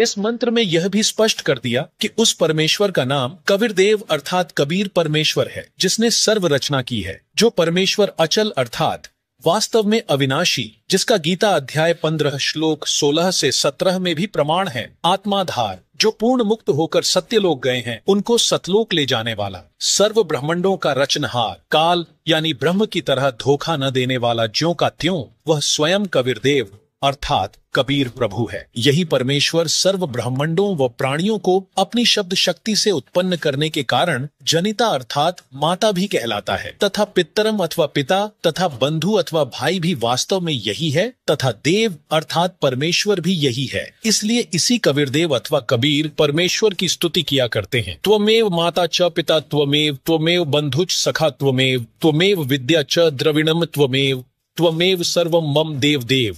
अब देखिए शिव पुराण में सृष्टि रचना का प्रमाण। अब शिव पुराण दिखाते हैं। आप ये देखिएगा शिव पुराण, संक्षेप शिव पुराण, सचित्र मोटा टाइप, केवल हिंदी।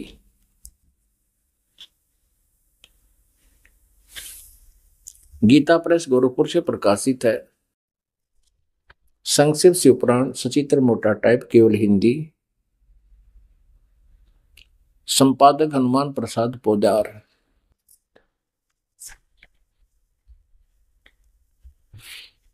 प्रकाशक एवं मुद्रक है गीता प्रेस गोरखपुर,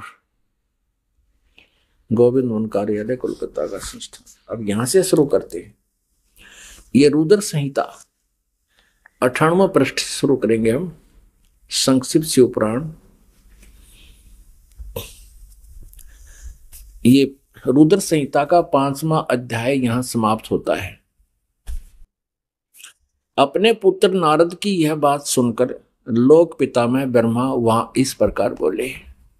अब रुद्र संहिता का 6वां अध्याय हम पढ़ेंगे।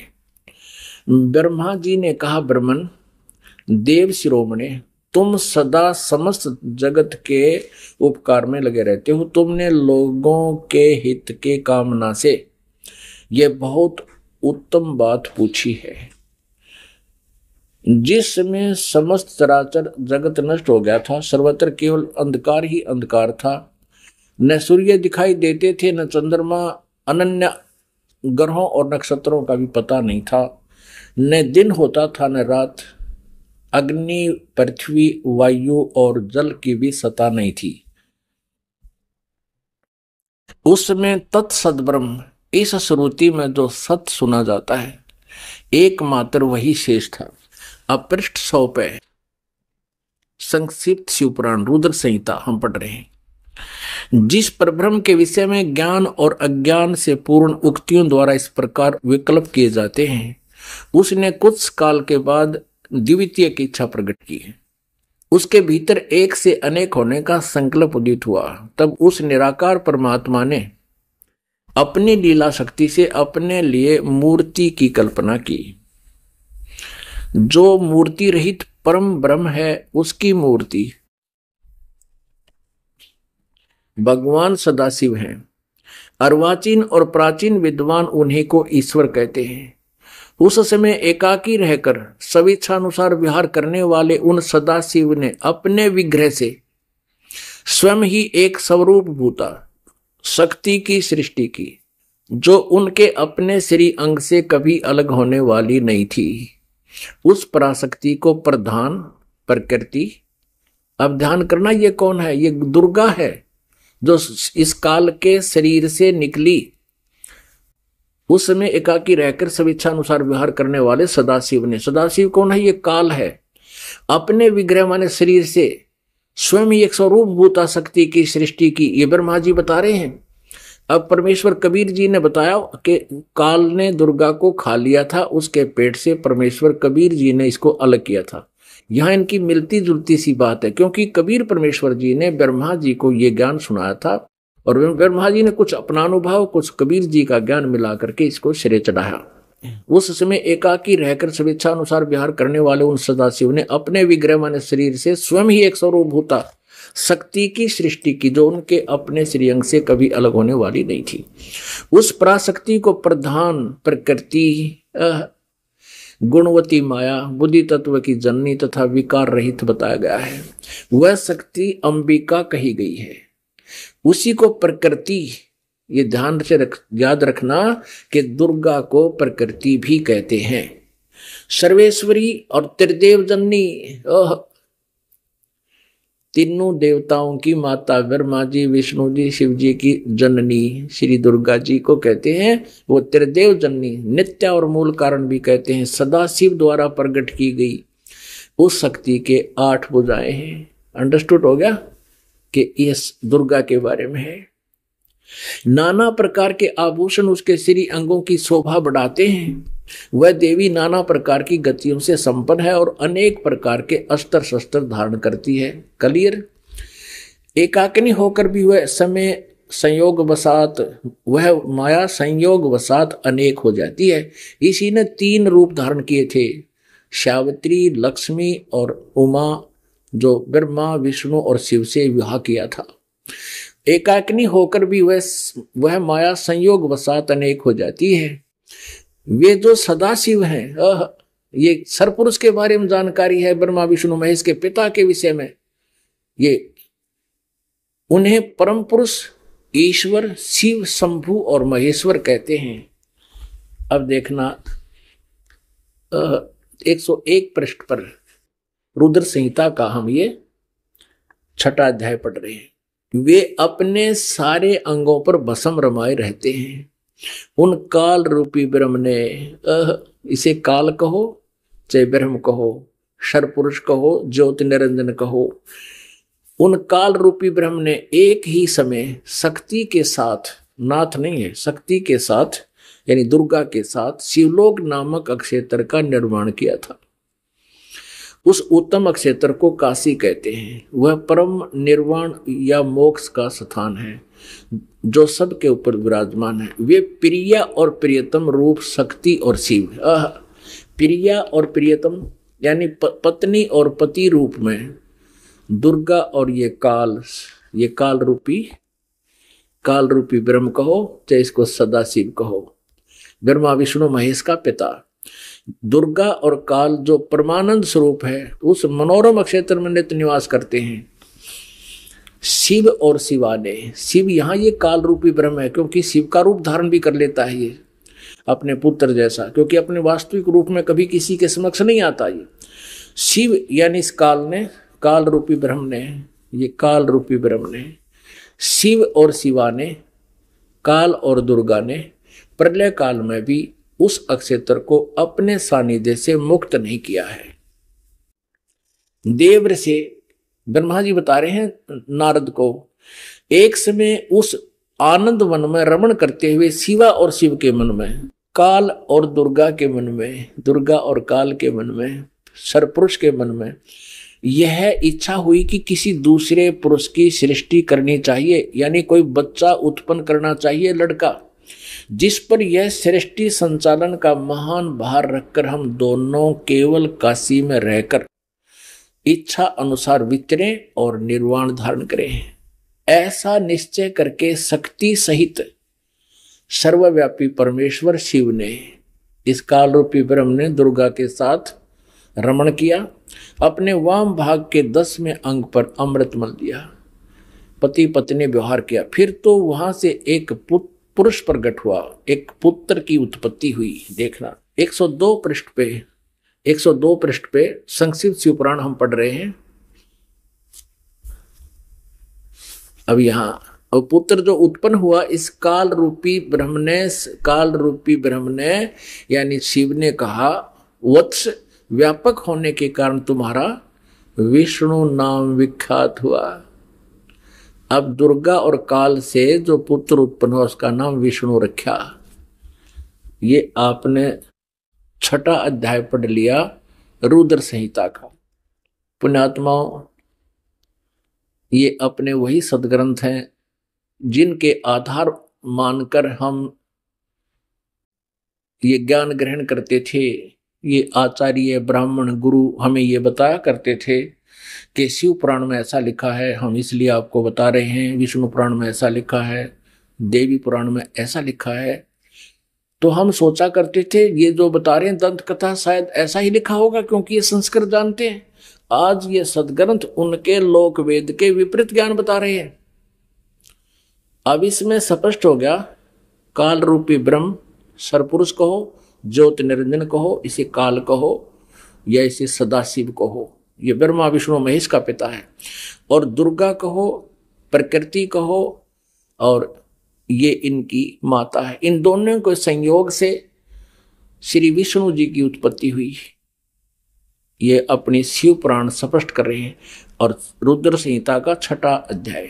अब आपको 7वें अध्याय में ब्रह्मा जी कहते हैं फिर मेरी उत्पत्ति भी ऐसे की, दुर्गा और काल ने दोनों ने मिलकर ब्रह्म ने। देखिए ये रुद्र संहिता है और ये हमने 6वां अध्याय यहां तक पढ़ लिया। अब 7वां देखते हैं 103 पृष्ठ पे। ब्रह्मा जी कहते हैं देवर से, ब्रह्मा जी कहते हैं नारद को देवर से, तत्पश्चात कल्याणकारी परमेश्वर साम सदाशिव ने पूर्ववत प्रयत्न करके जैसे विष्णु जी को उत्पन्न किया, मुझे अपने दाहिने अंग से उत्पन्न किया। उन परमेश्वर ने मुझे तुरंत ही अपनी माया से मोहित करके नारायण देव के नाभि कमल में डाल दिया। और लीला पूर्वक मुझे वहां से प्रकट किया। इस प्रकार उस कमल के पुत्र के रूप में मुझ हिरण्यगर्भ का जन्म हुआ। अब पुण्यात्मा यहां पर अनुवाद करता थोड़ा सा विचलित हो गया। अब उसने सोचा कि भी अब शिव से शिव की उत्पत्ति कैसे लिखूं, क्योंकि अनुवाद करता भी तत्व ज्ञान से परिचित नहीं था। लेकिन कहते हैं सच्चाई छुपती नहीं, चोर चुरावे तुमबड़ी गाड्डे पानी में, वो गाड्डे हुआ ऊपर आवे ना, सच्चाई छानी ना। अब देखना, इसी रुद्र संहिता हम पढ़ रहे हैं, श्री शिव पुराण में प्रमाण दिखाते हैं आपको। ये वही रुद्र संहिता चल रही है और संक्षिप्त शिव पुराण 110 पृष्ठ पे हम अब यहां देखेंगे 9वां अध्याय का यह अंत होता है, लास्ट है।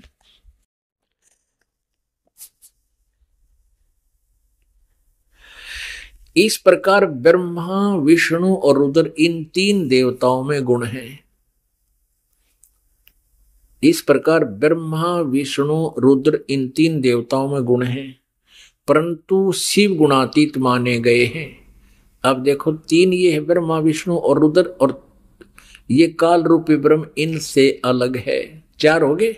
और स्पष्ट करते पवित्र श्रीमद् भगवत गीता में सृष्टि रचना का प्रमाण अध्याय नंबर 14 के मंत्र 3, 4, 5 में स्पष्ट हो जाता है कि रजगुण ब्रह्मा, सतगुण विष्णु, तमगुण शिव जी ये प्रकृति यानी दुर्गा से उत्पन्न हुए हैं।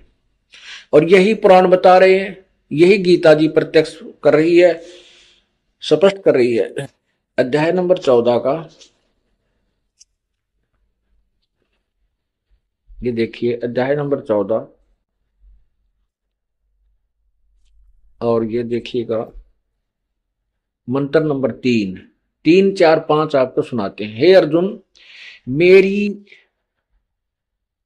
महत ब्रह्म रूप मूल प्रकृति सभी संपूर्ण भूतों यानी प्राणियों की योनि अर्थात गर्भाधान स्थान है, और मैं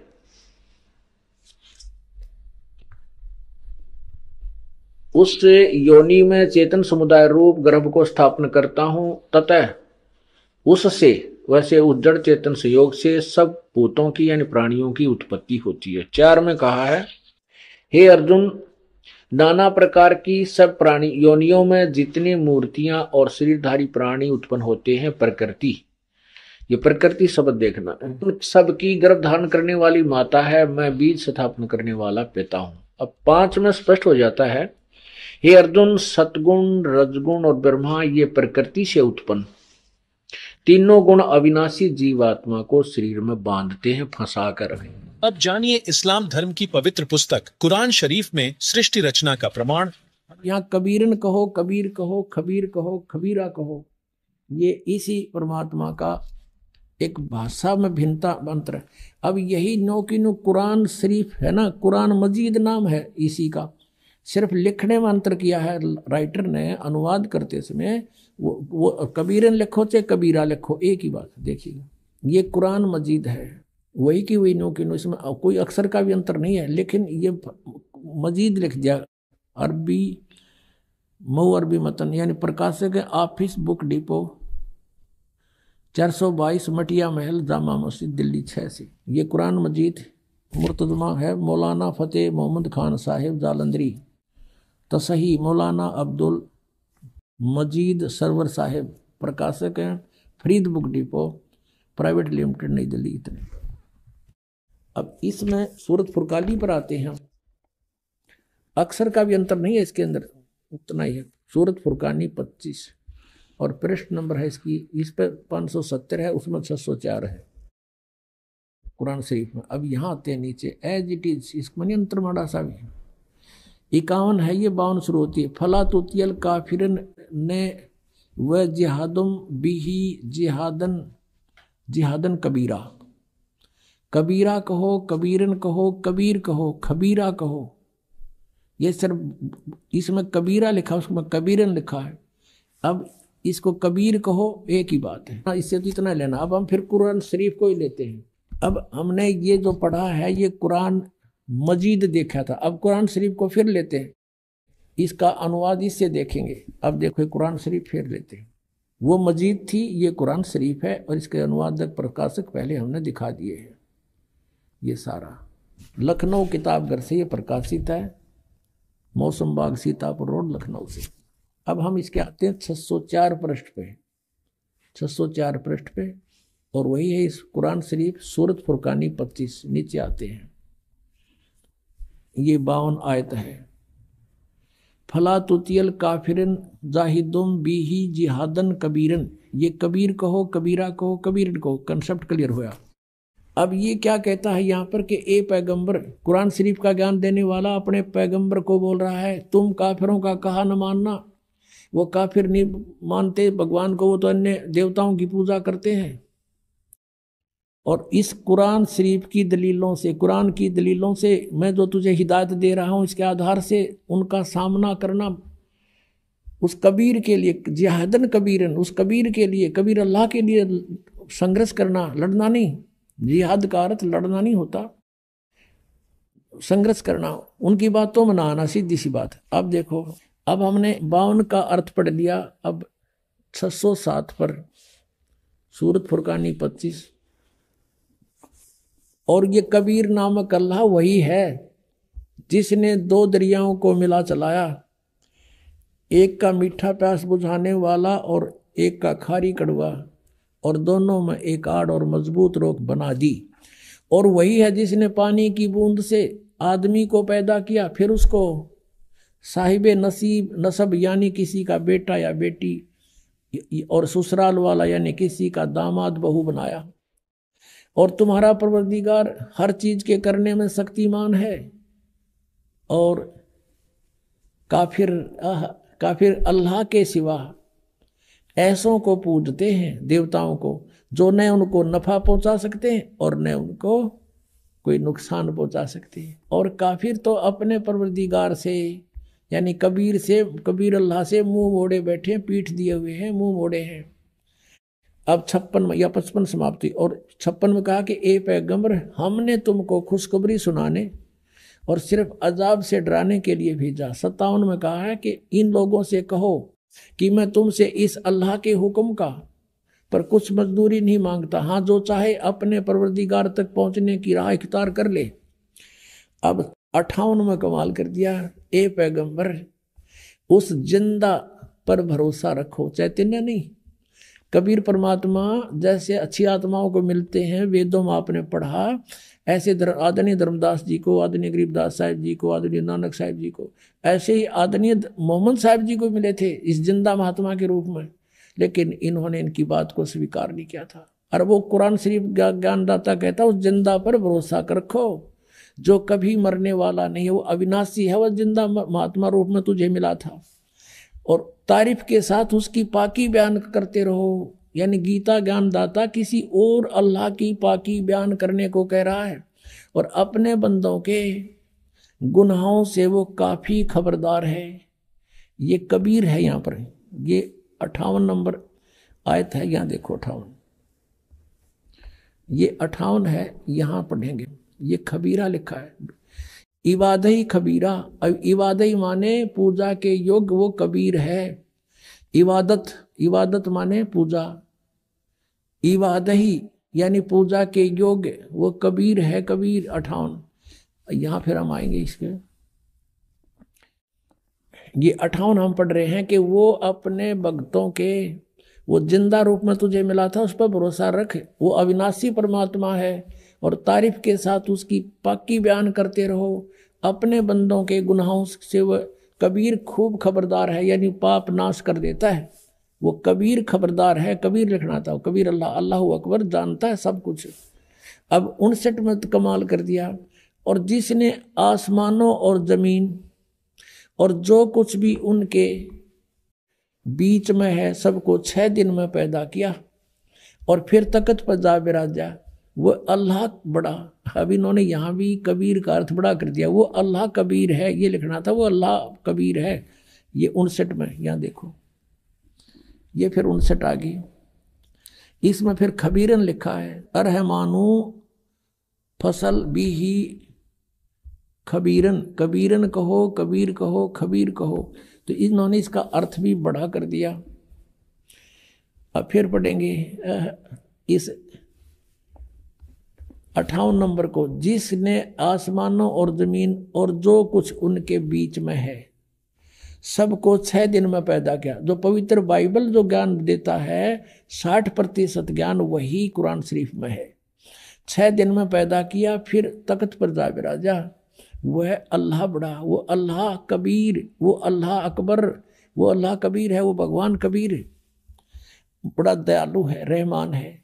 और उसकी खबर, उसकी जानकारी किसी बाखबर इल्म वाले यानी तत्वदर्शी संत से पूछ देखो। इससे सिद्ध हो गया कि कुरान शरीफ का ज्ञानदाता भी उस अल्लाह यानी बड़े भगवान, जिसको ये बड़ा कहते हैं, वो मान ले, उसके बारे में अल्पज्य है, उसकी जानकारी नहीं रखता। उसके लिए स्पष्ट किया है कि वो साकार परमात्मा है, उसका नाम कबीर है। 6 दिन में सृष्टि रची और 7वें दिन तख्त पर जा बैठा तो वो विराजमान हुआ। तो एक देशीय है और साकार है, मनुष्य सदृश है। वो पवित्र बाइबल ने, ईसाई धर्म की पवित्र पुस्तक बाइबल में सृष्टि रचना का प्रमाण आपको पवित्र बाइबल से परिचित कराते हैं। पवित्र बाइबल के पढ़ने वालों से आप पूछिएगा परमात्मा साकार है व निराकार? वो कहेंगे परमात्मा निराकार है, और कहते हैं गॉड इज फॉर्मलेस। उन्होंने फिर पवित्र बाइबल को समझा ही नहीं। पवित्र बाइबल में लिखा है कि परमात्मा मनुष्य सदृश है, और 6ठे दिन उस परमेश्वर ने कहा कि हम मनुष्य को अपने स्वरूप के अनुसार उत्पन्न करेंगे, और वैसा ही कर दिया। 6ठे दिन भगवान ने मनुष्य को अपने स्वरूप में उत्पन्न किया, नर और नारी करके उनकी उत्पत्ति की। अब देखिएगा प्रमाण पवित्र बाइबल में। पवित्र बाइबल संपूर्ण जीवन अध्ययन बाइबल, पवित्र बाइबल संपूर्ण जीवन अध्ययन बाइबल, संपादक हैं डेविड स्टुअर्ट अंग्रेजी, प्रधान संपादक Donald C Stamps MA MDV, संयुक्त संपादक ये सारे कुछ लिखे इनके। ये USA से छपा है। अब ये देखिएगा उत्पत्ति, जिसको इंग्लिश में अंग्रेजी में बोलते हैं ये जेनेसिस। आरंभ यहां होता है, आदि में परमेश्वर ने आकाश और पृथ्वी की सृष्टि की। पृथ्वी बेडौल और सुनसान पड़ी थी, और गहरे जल के ऊपर अंधियारा था, तथा परमात्मा का आत्मा जल के ऊपर मंडराता था। जब परमेश्वर ने कहा कि उजियाला हो, तो उजियाला हो गया। और परमेश्वर ने उजियाले को देखा कि अच्छा है, और परमेश्वर ने उजियाले को अंधियारे से अलग किया। और परमेश्वर ने उजियाले को दिन, अंधियारे को रात कहा। सांझ हुई, फिर भोर हुआ, भोर माने सुबह। इस प्रकार ये पहला दिन की रचना की प्रभु ने, परमात्मा ने, परमेश्वर। फिर परमेश्वर ने कहा कि जल के बीच एक ऐसा अंतर हो कि जल 2 भाग हो जाए, तब ऐसा ही होगा। तथा इस प्रकार सांझ हुई, फिर भोर हुआ, ये दूसरा दिन हो गया। फिर तीसरे दिन कुछ और रचना की, सांझ हुई, फिर भोर हुआ, फिर ये तीसरा दिन हो गया। ये फिर सांझ हुई, फिर भोर हुआ, ये चौथा दिन हो गया। कुछ और रचना की परमात्मा ने, चौथा दिन हो गया। फिर ये प्रश्न नंबर 5 पे, तथा फिर और बहुत सी रचनाएं की परमेश्वर ने, तो सांझ हुई, फिर भोर हुआ, इस प्रकार ये 5वां दिन हो गया। अब हम 6ठा दिन पढ़ेंगे।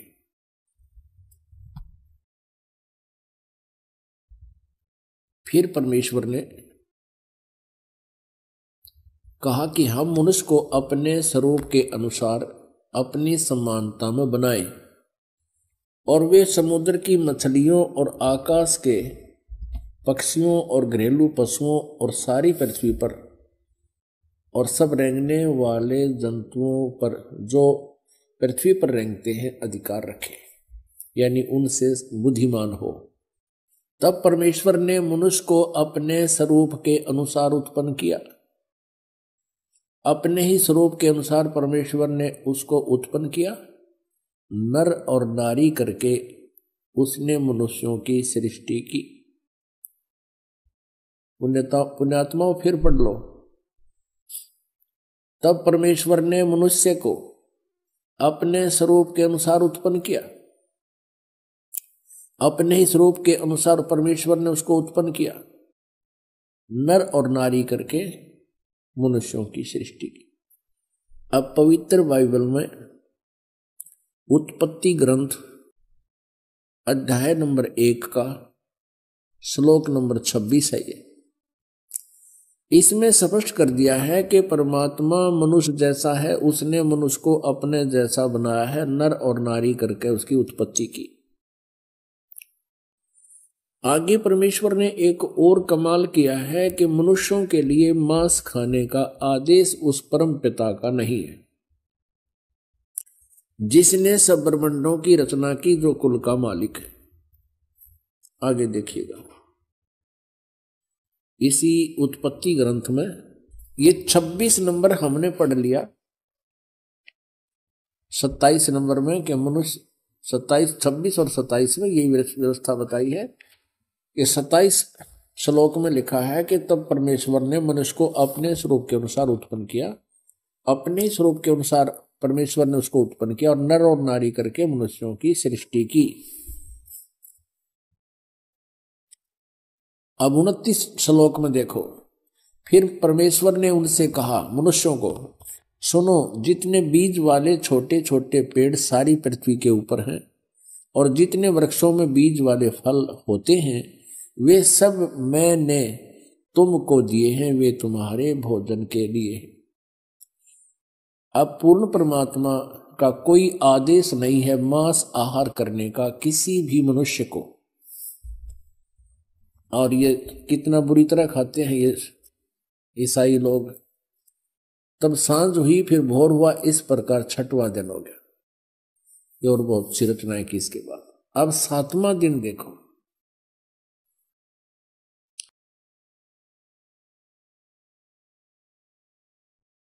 यो आकाश और पृथ्वी और उनकी सारी सेना का बनाना समाप्त हो गया 6ठे दिन। और परमेश्वर ने अपना काम जिसे वह करता था 7वें दिन समाप्त किया और उसने अपने किए हुए सारे काम से 7वें दिन विश्राम किया। और परमेश्वर ने 7वें दिन को आशीष दिया, उसे पवित्र ठहराया, सृष्टि के सारी रचना के काम से विश्राम। दर्शकों, उपरोक्त प्रमाणों को देखने के बाद आप सभी को यह तो मालूम हो ही गया होगा कि सर्व ब्रह्मांडों का रचनहार परमात्मा कबीरदेव अर्थात कबीर परमेश्वर है। वहीं कबीर परमेश्वर के विषय में विस्तृत जानकारी जानने के लिए संत रामपाल जी महाराज YouTube चैनल प्रतिदिन देखें तथा बिना विलंब किए जगत गुरु तत्वदर्शी संत रामपाल जी महाराज से नाम उपदेश लेकर कबीर परमात्मा की सतभक्ति प्राप्त कीजिए, जिससे मनुष्य जीवन के मूल उद्देश्य अर्थात पूर्ण मोक्ष यानी जन्म मृत्यु से सदा के लिए मुक्ति मिल सके। आइए अब हम उन श्रद्धालुओं के अनुभव जानते हैं जो जगत गुरु तत्वदर्शी संत रामपाल जी महाराज जी से दीक्षा प्राप्त कर चुके हैं तथा उनके द्वारा बताए गए भक्ति मार्ग पर चल रहे हैं। नमस्कार जी। सर साहिब। क्या नाम है जी आपका? ममता दासी। बहन जी, आप कहाँ के रहने वाले हैं? सर हम अमृतसर के रहने वाले हैं। बहन जी, संत रामपाल जी महाराज से नाम दीक्षा आपने कब ली? सर 2016 में नाम दीक्षा ली थी संत रामपाल जी महाराज जी से। बहन जी, संत रामपाल जी महाराज से नाम दीक्षा लेने से पहले क्या आप कोई भक्ति साधना भी करते थे? जी सर, बहुत सारी भक्ति साधना करते थे। ब्रह्मा विष्णु महेश की पूजा करते थे। मैं शेरावाले माता जी की उपासना करती थी, संतोषी माता के व्रत रखती थी, शिव उपासना करती थी, बहुत सारी भक्ति करते थे। तो बहन जी, जो आप देवी देवताओं की, शिव जी भगवान की या और माता की भक्ति साधनाएं कर रहे थे, उनसे आपको क्या क्या लाभ हुए? भक्ति करते करते मेरे घर में कोई भी मतलब लाभ नहीं हुआ। मैं श्री कृष्ण जी को इष्ट मानती थी, तो उन्हीं के आगे मैं रोती रहती थी। कि मैं इतनी पूजा भी करती हूँ फिर भी ये दुख अंत क्यों नहीं हो रहा है, ऐसा मेरे साथ क्यों हो रहा है। और बच्चे बीमार रहते थे, मैं भी बीमार रहती थी, कभी कोई ना कोई हमारे दिक्कत रहती थी, कभी भाई बहनों में, घर में, परिवार में झगड़ा हमेशा रहता ही था। जब भी सुबह उठती थी यही होता था कि किसी न किसी बात से झगड़ा ना हो जाए, और झगड़ा इतना होता था कि मरने मराने तक की बात पहुंच जाती थी। मेरे पति मतलब शराब भी पीते थे और सिगरेट वगैरह ये सब कुछ वो खाते पीते थे, नॉन वेज वगैरह सब कुछ वो खाते थे, और जिससे हमें बहुत परेशानी होती थी, अंदर अंदर होती रहती थी कि हे कृष्ण जी, हे माता जी, हे गणेश जी। मैं जिन जिन की भक्ति करती थी मैं उनको कहती थी, पीरा की भी मैं बहुत भक्ति करती थी, नूरे शाह में जाती थी, मैं उनको बोलती थी कि मेरे देख चढ़ाई मैंने वहाँ पे कि मेरे पति जो हैं वो ये सब चीज़ों को छोड़ दे, घर में जो शांति रहे और खुशहाली रहे। तो लेकिन ऐसा मुझे कुछ भी लाभ नहीं हुआ। शिव जी भी मुझे दर्शन देते थे तो ये बोलते थे कि तू ओम नमः शिवाय का जाप कर और तू जो कहेगी वो तुम्हें मिलेगा, और ममता ममता कह के मेरा नाम पुकार के मुझे उठाते थे, जगाते थे। मेरे घर वालों को भी पता लग जाता था, जब मैं उठती थी बातें करती थी, आंखें मेरी बंद होती थी लेकिन मुझे वो नज़र आते थे कि वो मुझसे बात कर रहे हैं। मैंने बाबालाल जी का भी नामदान लिया हुआ था, उससे पहले मैंने अमृत छका था श्री दरबार साहब जी में। मैं शुरू से ही ना गुरु की तलाश में थी कि कोई सच्चा गुरु मिले, ऐसा गुरु मिले जो मुझे मतलब पढ़ के बताए, जो मुझे इन ग्रंथों के बारे में बताए। तो बहन जी, आपने बताया कि जो आप पहले देवी देवताओं की भक्ति साधनाएं करते थे उनसे आपको कोई लाभ नहीं हो रहा था, लेकिन आपके परिवार में बहुत ज़्यादा ही क्लेश रहता था। तो फिर संत रामपाल जी महाराज की जानकारी इन दिक्कतों के बीच में आपको कैसे हुई? सर ऐसा है कि संत रामपाल जी महाराज जी की जानकारी, न्यू कॉलोनी में हमने घर लिया, मंजू बहन हमारे घर के पास रहती थी, उन्होंने मुझे ज्ञान गंगा बुक दी। तो मैंने ज्ञान गंगा बुक पढ़ी, उसमें सृष्टि रचना को मैंने पढ़ा तो मैं एकदम से हैरान हो गई। मतलब ये सृष्टि रचना में मतलब शेरा वाले माता जी के बारे में क्या लिखा हुआ है। तो मैंने उसको बुक वापस की, फिर उसने मुझे बुक दी तो उसने कहा कि एक बार दोबारा से पढ़, तेरे को समझ नहीं आ रही। लेकिन मैंने बुक की तरफ इतना गौर नहीं किया, थोड़ा बहुत पढ़ा। लेकिन उस समय हमारे घर में कुछ कलेश हो गया मेरे भाई बहनों को लेके, तो मैं बहुत परेशान थी। तो मैंने बाबालाल जी के आगे रोई, जिनको हम मानते थे। तो मैंने कहा कि मुझे परमात्मा चाहिए, कि मैंने बुक में पढ़ रही हूँ कि कोई परमात्मा है, तो ये परमात्मा कौन है मुझे चाहिए। उसी शाम को जब मैं घर से बाहर निकली तो हमारी वही पड़ोसन मंजू बहन जो है, तो उनके घर में सत्संग लगा हुआ था साधना चैनल के ऊपर, 7:30 का टाइम था। मैंने उसको बारी से आवाज़ लगाई कि मंजू, मैं बहुत परेशान हूँ, क्या मैं सत्संग सुन सकती हूँ? उसने कहा कि बहुत सालों से मैं तुम्हें बोल रही हूँ कि तू सत्संग सुन ले, लेकिन तू खुद ही नहीं आती है, आजा तू सत्संग सुन ले।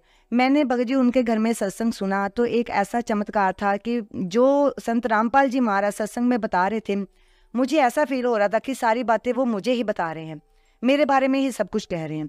और सत्संग जब समाप्ति हुई तो उसके बाद इंटरव्यू आती है, और इंटरव्यू में जो बहन बोली उसका नाम ममता था और मेरा नाम भी ममता था। पहले तो मैं उनका नाम सुन के चौंक गई कि इनका नाम ममता है और मेरा नाम भी ममता है, ये कैसे हो। तो जो उन्होंने फैमिली डिटेल बताई कि मेरे पति बिजली का काम करते हैं, मेरे 3 बच्चे हैं, 2 बेटियां हैं, 1 बेटा है, सेम सिचुएशन मेरी थी। उन्होंने बताया मेरा एक्सीडेंट हो गया था।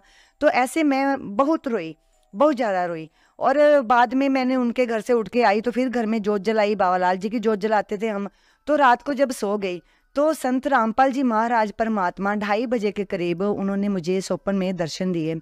चोला सारा कबीर साहब जी का था और उनका जो स्वरूप था वो संत रामपाल जी महाराज जी का था। जब उन्होंने सोपन में दर्शन दिए तो मैं उठ गई कि मतलब ये गुरु तो जेल में है, मतलब ये मेरे सपने में कैसे आ सकते हैं।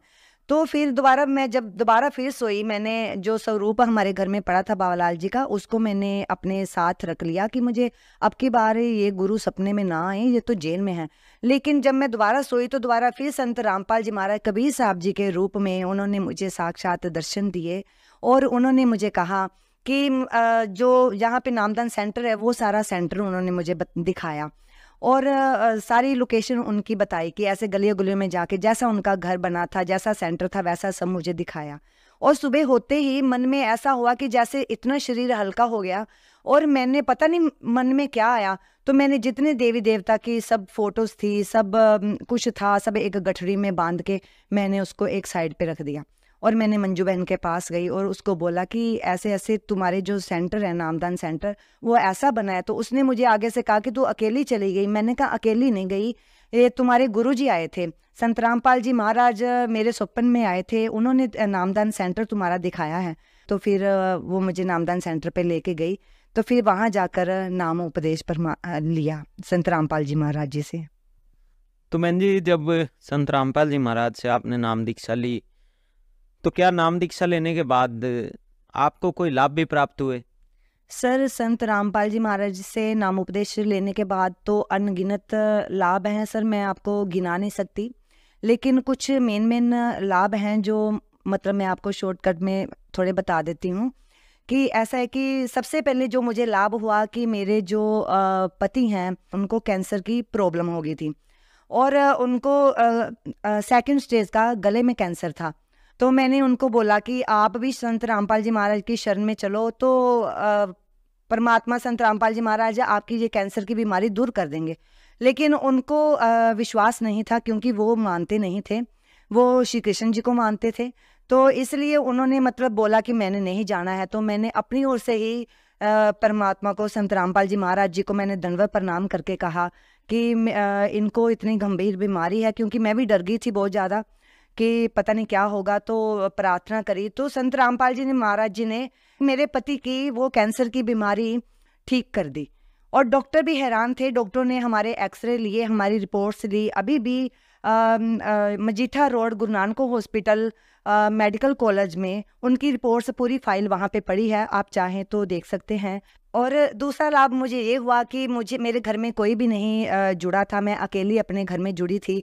तो मुझे ये होता था कि मतलब जब मैं मतलब संत रामपाल जी महाराज का कुछ भी पाठ करती थी, जब कुछ करती थी, तो मेरे हस्बैंड जो थे वो कृष्ण जी का पाठ करना लग जाते थे। संत रामपाल जी महाराज के दंडवत प्रणाम करके मैं कहती थी कि गुरुजी मतलब मेरे पति जी को भी अपनी शरण में लो, मेरे बच्चों को अपनी शरण में लो, ताकि मुझे किसी प्रकार की भक्ति में बाधा ना पड़े। तो संत रामपाल जी महाराज की ऐसी दया हुई कि मेरे जो पति देव हैं वो उन्होंने भी संत रामपाल जी महाराज जी का नाम उपदेश ले लिया। उन्होंने कहा कि मुझे भी संत रामपाल जी महाराज का नाम उपदेश लेना है, और बच्चों ने भी संत रामपाल जी महाराज का नाम उपदेश ले लिया। और आज मेरे घर में मतलब इस तरह से खुशहाली है, भक्ति भी करते हैं और लाभ भी है। और एक लाभ ऐसा है कि मेरी बेटी जो है कि मैरिड है, उस 2015 में जगत में उसकी शादी करी थी। और जगत में शादी करने के कारण मेरी बेटी बहुत वहाँ परेशान रहती थी।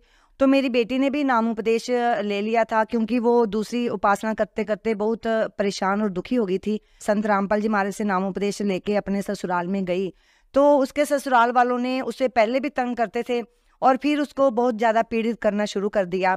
इस बीच में जब बेटी के घर में मतलब 2 बेटियां हैं, जो छोटी बेटी जब उसकी हुई तो उसकी सिर के वजने से उसकी जो ब्रेस्ट है स्तन में, उसके गिल्टी बन गई थी। और उसने अपने पति को बोला कि मुझे मतलब डॉक्टर के पास ले चलो, तो घर वाले कोई भी उसको डॉक्टर के पास लेके नहीं गए। 5 दिन तक लड़की तड़पती रही, और 5 दिन के बाद जब डॉक्टर के पास लेके गए, उसने 3 दिन की दवाई दी, तो उसके बाद फिर उसको 2.5 महीने तक डॉक्टर के पास लेके नहीं गए, जबकि उन्होंने बोला था कि इसका ट्रीटमेंट जल्दी से जल्दी करवा लो, नहीं तो ये कैंसर बन जाएगा। लेकिन देखते देखते वो जो गिल्ट था वो बहुत बड़ा हो गया था, हाथ के आकार का। तो उस बेटी को बुखार वगैरह सब चढ़ने लगा। उसने मुझे फ़ोन किया, मम्मा मेरी तबीयत ठीक नहीं है, मैं बहुत बीमार हो गई हूँ। तो मैंने कहा कि संत रामपाल जी महाराज की शरण में है तू, परमात्मा के आगे विनती कर, वो सब कुछ ठीक करेंगे। तो बेटी ने ऐसे, जैसे मैंने कहा, उसने ऐसे ही किया, क्योंकि वो उसको भक्ति करने नहीं देते थे, आन उपासना करवाते थे, पितर पूजा, श्राद्ध पूजा, ये सब कुछ उसको करवाते थे। वो जठेरे पूजते थे और जबरदस्ती से उसको प्रसाद देते थे, उसको तिल को लगाते थे, मतलब सब काम उसको करवाते थे। लेकिन बेटी ने क्या किया कि मम्मा आप आ जाओ। तो मैं उसके पास जब गई तो उन्होंने देखा इसकी मम्मी आ गई, तो उन्होंने अगले दिन ही उसका ऑपरेशन करवा दिया। लेकिन ऑपरेशन में क्या हुआ, डॉक्टर ने कहा हम पस निकाल सकते हैं, हम गिल्ट निकाल नहीं सकते, क्योंकि गिल्ट जो है वो बहुत बड़ा हो चुका है, और इसके कारण अगर हम इसको छेड़ेंगे तो लड़की की मतलब इसको कुछ भी नुकसान हो सकता है। तो इस बीच उन्होंने क्या किया कि उसकी पस निकाल दी, लेकिन उसके जो ब्रेस्ट में इतना बड़ा होल हो गया कि 3 बंडल पट्टियों के उसकी मतलब ब्रेस्ट के अंदर डॉक्टर भरते थे, तो इतना बड़ा जख्म हो गया था। और दूसरे दिन फिर ऑपरेट के दूसरे एक दिन छोड़ के दूसरे दिन फिर जाना था पट्टी करवाने के लिए। तो वो मेरा हाथ पकड़ के बहुत रोई, मम्मा मुझे बहुत पेन हुआ था। तो जब उन्होंने पट्टियाँ फिल की हैं, आज फिर पट्टियाँ फिल होनी है, तो मेरे से बर्दाश्त नहीं होगा, मैं तो वहीं मर जाऊंगी। तो बंदी छोड़ संत रामपाल जी महाराज को याद करके बहुत जोर जोर से रोने लग गई। और डॉक्टर ने कहा था कि मतलब ये जो गिल्ट है ये ठीक नहीं हो सकता, भगवान ही ठीक कर सकते हैं। तो जब वो रोती रोती फिर सो गई, रात को सो गई, तो जब सुबह उठी तो मुझे भी, मैं भी उसके पास ही थी, वहां गई हुई थी, तो मुझे भी परमात्मा के संत रामपाल जी महाराज के दर्शन हुए कि संत रामपाल जी महाराज हम जहाँ जा रहे हैं वहां पहले ही खड़े हैं। बेटी ने मुझे कहा तो मैंने उसको कहा मुझे दर्शन हुए, उसने कहा मम्मा मुझे भी दर्शन हुए। और संत रामपाल जी महाराज का इतना विराट रूप हो गया कि उन्होंने गुड़िया को ऐसे फूलों की तरह हाथों पे उठा लिया और उसे सिर पे दोनों हाथ रख के उसे आशीर्वाद दिया कि हवा में ऐसे उसको अपने हाथों पे आशीर्वाद देके हाथों पे उठा लिया और उसको कहा कि बेटी तू चिंता न कर, मैं तेरे साथ हूँ, तो कबीर परमात्मा तुम्हारे साथ हैं। तो इतना कह के उसकी मतलब जाग खुल गई। और उसके बाद 10 बजे उसने जाना था हॉस्पिटल। जब हॉस्पिटल गई और डॉक्टर पट्टी भरने लगे तो भगत जी डॉक्टर खुद हैरान हो गई कि जिस सुराख में जिसको भरने के लिए 3.5-4 महीने लगने थे, उस सुराख में एक पट्टी का आधा हिस्सा ही गया। और डॉक्टर कहने लगी कि ये कैसे हो सकता है, मतलब मैंने बहुत ऑपरेट किए हैं, ऐसा चमत्कार कभी नहीं हुआ। देखते देखते 1 हफ्ते में बिल्कुल ही उसका जख्म बिल्कुल भर गया, बंद हो गया, ठीक हो गया बिल्कुल, और वो गिल्ट भी बिल्कुल खत्म हो गया। ये संत रामपाल जी महाराज की दया से उसको जीवन दान मिला।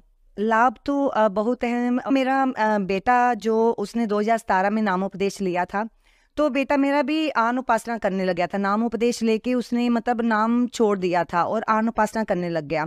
मैंने मतलब मन ही मन बड़ी दुखी होती थी। इस बीच में जब रोहतक आश्रम पर गई, वहां जाकर मैंने दंडवत प्रणाम जब किया तो परमात्मा के आगे रोई कि मालिक बच्चे को अपनी शरण में लो।